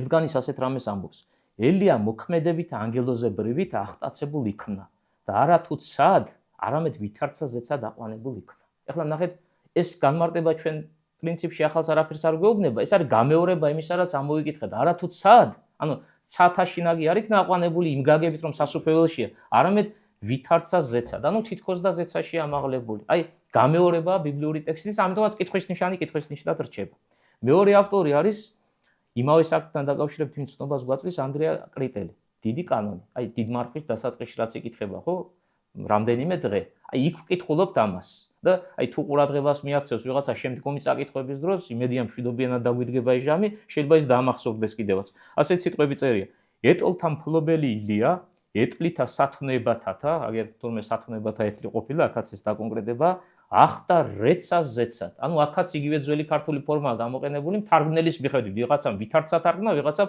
რეცა მაგრამ ჩვენ შინაარსი ვიცით თანამედროვე ორივე ნიშნავს ვითომ თითქოს ახტა რეცას ზეცად და მიწიერი კაცის ზესთა ექმნა ჰაერს.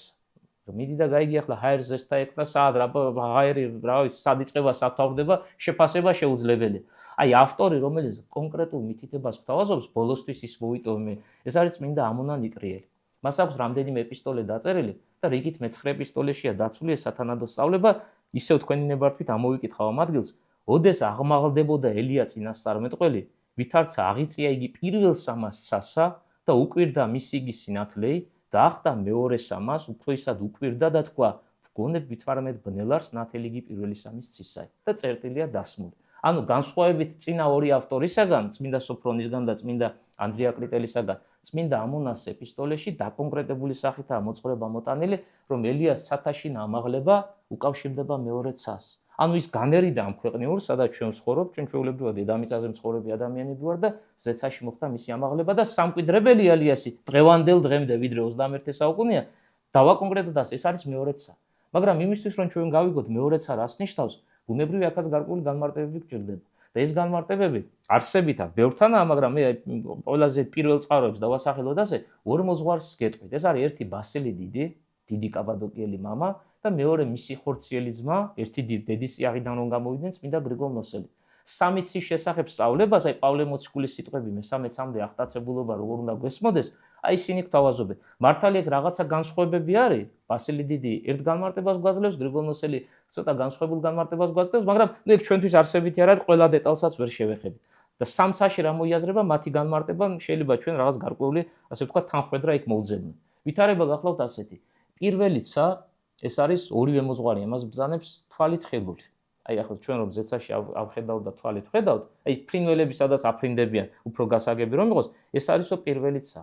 მეორე ცა ეს არის პლანეტარული რეგიონი. თუმცა ისევ მატერიალური სამყაროა. მატერიალური სამყარო არ დასრულებულა, ხო? აი მოკლედ რა თქმა უნდა ამის უფრო გაშლა შეიძლება, მაგრამ ამის დრო და საშუალება ჩვენ ახლა აქ არ გვაქვს, მოკლე შეფასება ეს არის პლანეტარული რეგიონი. ანუ ხაზი გავსვათ ისევ მატერიალური სამყარო მეორეცით არ დასრულებული. აი მესამეცას რაც შეეხება, აქ განმარტების თანახმად მოიაზრება მატერიალური სამყაროს დასასრული და არამატერიალურის დასაწყისი. და ანგელოს დასამკვიდრებელი ეს სივრცეა და ის ადგილი, სადაც პავლე მოციქული იქნა აღტაცებული და იხილა და მე განმარტების სახით მესამე პრიში გითხრა რომ ვიციო კაცი და აღარ ვაგზელებ, აი ეს არის სათა სასუფეველი, სადაც წმინდანი ყვიდრობენ, გაბრწყინებულნი და დღევანდელ დღეს აი ვინც გარდაცვლილია და ღმერთთან ერთობაშია, მათი გეოგრაფიული ადგილმსაყოფელი, ფიზიკური ადგილმსაყოფელი, მოდი ასე განსაზღვროთ, საეკლესიო განმარტებების თანახმად არის ეს მესამეცა. და ნახეთ ახლა უკან დავბრუნდით და ლოგიკური პასუხი მივიღეთ. ელია მესამეცამდე კი არ იქნა თურმე აღტაცებული. არამედ რომელცამდე რა მოვიკითხეთ ჩვენ წმინდა ამონასთან მეორეცამდე აღტაცებული და მეორეცა მართალია დედამიწა არ არის, მაგრამ მაინც მატერიალური სამყაროა და ეს მატერიალური სამყარო პლანეტარული რეგიონი. ერთი რამე უნდა ვთქვა, და ვიღაცას როგორ არის ის კრიტიკოსებს რა გამოლევს და ყველას თავის შეხედულება აქვს და ვინც ბიბლიას არ აღიარებს და ღმერთი არ ასწამს და წმინდა წერილში გადმოცემული სწავლებები ის თავისებურად განმარტავს და შეიძლება ზღაპრადაც კი მიიჩნიოს, რაზეც ვლაპარაკობთ, მაგრამ ნახეთ როგორ ვითარება წინასწარმეტყველი ელია. აი სხვა კუთხით მინდა შეგახედოთ. აღიარებული არის ქრისტიანობის მიერ, როგორც ჭეშმარიტი წინასწარმეტყველი.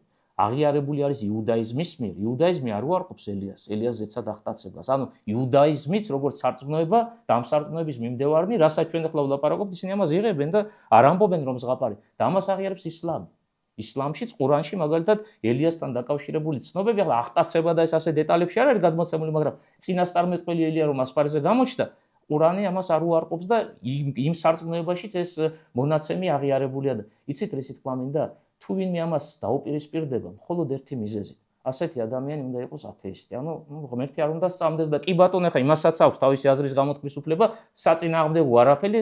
ერთი რამე შეგვიძლია ვთქვათ ასეთ ადამიანზე, ასეთი ადამიანების შეფასება ყველაზე კარგი მე რაც მახსენდება, მოგვცა დავით მეფსალმონემ. და რა გითხრა მან? ალბათ ეს ფრაზა გახსენებათ. თქვა უგუნურმა გულსაშინათვის არ არის ღმერთი. ანუ ადამიანი, რომელიც ამბობს რომ ღმერთი არ არსებობს, ასეთი ადამიანი როგორ არის შეფასებული? ესეც ბიბლიური შეფასება, ფსალმუნური შეფასება. უგუნურია, ჩვენი შეფასება არ არის დიდი მეფსალმუნის და დიდი წინასწარმეტყველის და კაცობრიობის მოძღვრისა და ამით იმის თქმა მინდოდა რომ შეიძლება ვიღაცამ ჩხერკედელობა დაიწყოს რომ რაღაცა ისეთი მოვლენებია რაც ვერ დადასტურდება ფიზიკურად და კანონებით ვერ ახსნით, მაგრამ და ამ ლოგიკას თუ გავყვებით, მაშინ არც ერთი ბიბლიური სასწაული მისაღები არ ყოფილა. იმიტომ რომ ამაზე აღმატებული სასწაულებიც მომხდარა, მოდი ასე გეტყვით და როგორც ნეტარი ავგუსტინე ბრძანებს, უпроსტად ნეტარი ერონიმე, თუ ვინმეო ბიბლიის კითხვის დროსო სასწაულებში დაიჭდებაო, შეიძლება ადამიანს დაემართოს ასეთი რამე. ადამიანები ვარ და რა გითხრათ, 1000 აზრი მოდის და 1000 განწყობა და ჩვენ პიროვნებების მიხედვით, თუ ვინმეს ეჭვი გაუჩნდებაო და შეიძლება ასეთი ადამიანები იყვნენ.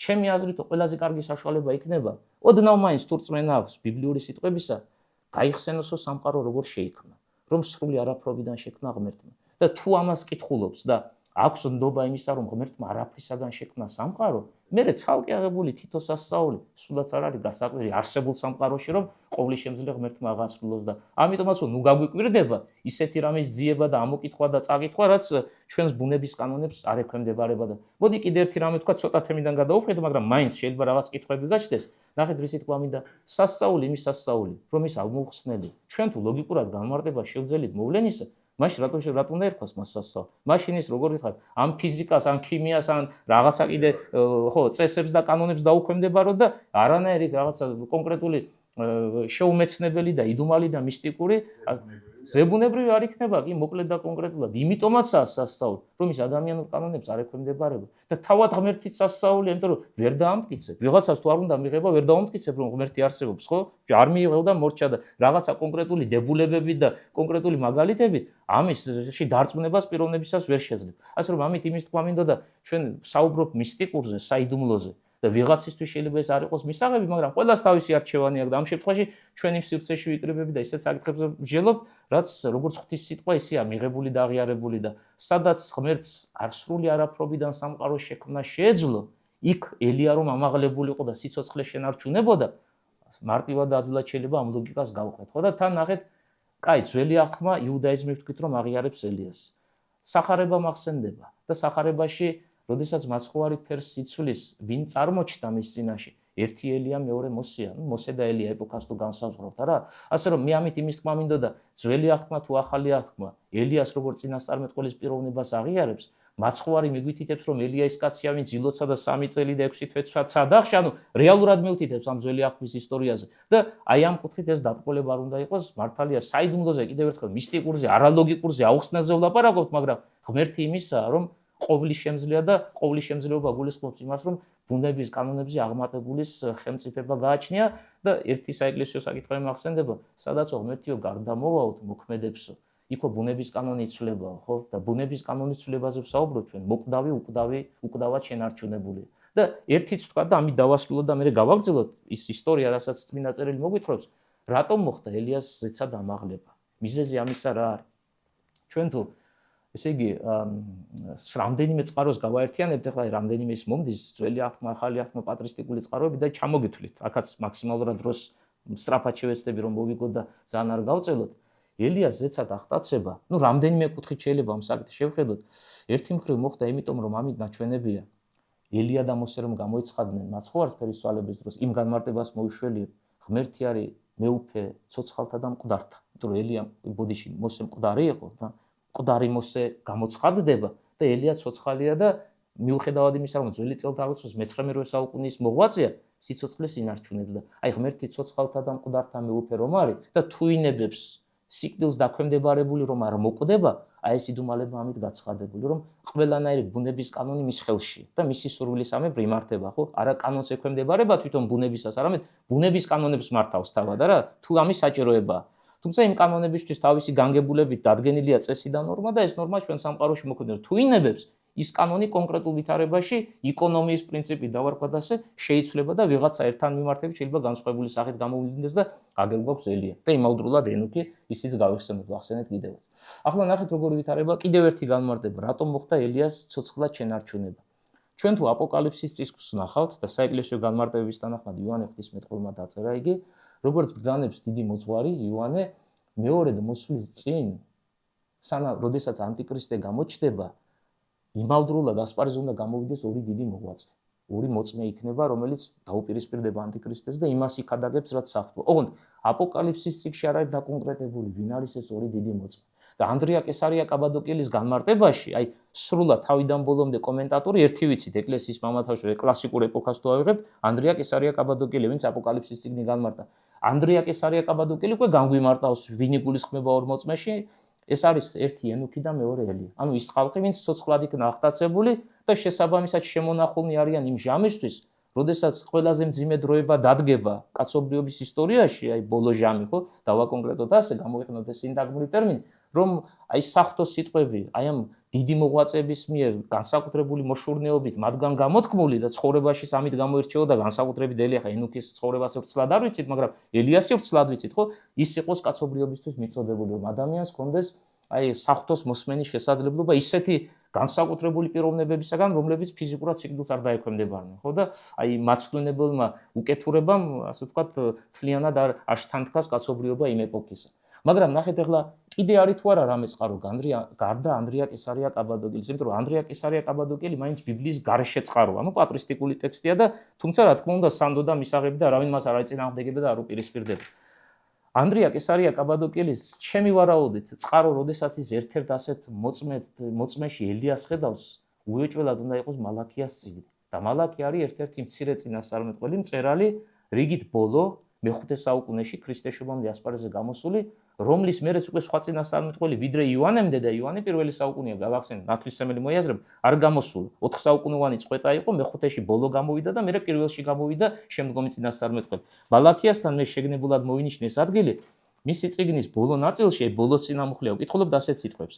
აჰა მოგივლენთ ელია წინასწარმეტყველს უფლის დიდი და საშინელი დღის დადგომამდე. ანუ რა იგულისხმება, ახლა თქვენ აი ეს გესმით შინაარსი, იმის მერე რაც შესავალი გავაკეთეთ, რას ამბობს მალაქია, აი სანამ უფლის დიდი და საშინელი დღე დადგებოდეს, რა არის ეს დიდი და საშინელი დღე? ხო, აი მეორედ მოსვლა მაცხოვრისა, მოგივლენთ ელია წინასწარმეტყველს. და ეს ის ელია, ვისი აღტაცების თაობაზე ჩვენ ახლა გვიწევს ლაპარაკი, რომ ამაღლდა და დაკონკრეტებულად განმარტება, რადგან ვიცით, მეორეცა მისი სამკვიდრებელი, ანუ ეს მატერიალური სამყარო, თუმცა ხორციელი სახით შენარჩუნებული ამის სიცოცხლეს სიკვდილის საიდუმლოს ის არ დაქვემდებარება. კი, სახარებაშიც. კი ბატონო, სახარებაშიც ხდება მითითება, ძველაღთმისეული ვახსენე და მათ შორის სახარებაშიც ხდება მითითება მეორედ მოსვლის წინ, დიახ, დიდი წინასწარმეტყველის გამოჩენის თაობაზე. რაც ხდება გაგრძელებას ახლა, ძალიან დიდი დრო რომ, თუმცა იმიდანაც საინტერესო თემა იყო, ასე მარტივად ვერ გადავახტებოდით და ამიტომაც მაქსიმალურად მე რაც შემეძლო ყველა წყარო აი გარშემო შემოვიარეთ და ამის თაობაზე ცლადაც კი, მაგრამ საჭიროების ფარგლებში გამოგვივიდა. აი ნახეთ როგორ განვითარდა მოვლენები.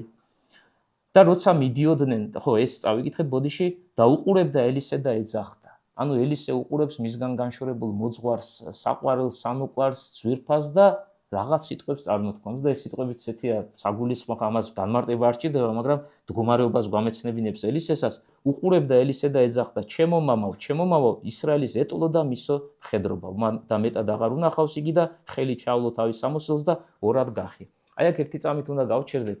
და რადგან ელიაზე ვსაუბრობთ, საქმელი ბოლომდე უნდა მივიტანოთ და როგორც ტექსტი გვამცნობს, ელიას ამაღლების დროს დარჩა მისი ხალენი დედამიწაზე. და ამ ხალენის მემკვიდრე შეიქმნა წინასწარმეტყველი ელისე, რომელმაც ამაზე შემდეგ გადაცემაში ვისაუბროთ დეტალურად, უბრალოდ წიმსრებით ვახსენოთ, რომ ეს ხალენი მსგავსად ელიასი დაგრაგნა, იორდანეს დაკრა, იორდანე ორად გაიპო და ერთი სანაპიროდან, ანუ აღმოსავლეთიდან დასავლეთში დაბრუნდა წინასწარმეტყველი ელისე. აი ამ ხალენთან დაკავშირებით მინდა, რადგან ელიას უკავშირდება ორიოდე სიტყვა გითხრათ, როგორც გვაუწყებს ჩვენი ისტორიული წყაროები, კერძოდ ეს არის ქართლის ცხოვრება და მოქცევა ქართლისა, ორივეგან ხდება მითითება, ელია წინასწარმეტყველის ხალენი საქართველოში, კერძოდ მცხეთაში იქნა ჩამობრძანებული იმ დროს, როცა ქრისტეშობამდე ებრაელები ჩვენ ქვეყანაში აღმოჩნდნენ. და იქიდან მოყოლებული ვიდრე დღევანდელ დღემდე, მოდი ასე დავაკონკრეტოთ, ის ჩვენ ქვეყანაში ინახება და ალბათ ბევრს გაგიგია სვეტიცხოველში უთითებენ იმ ადგილს, სადაც ელიას ხანელი ფიზიკურად ვერ შევეხებით, უხილავია, მაგრამ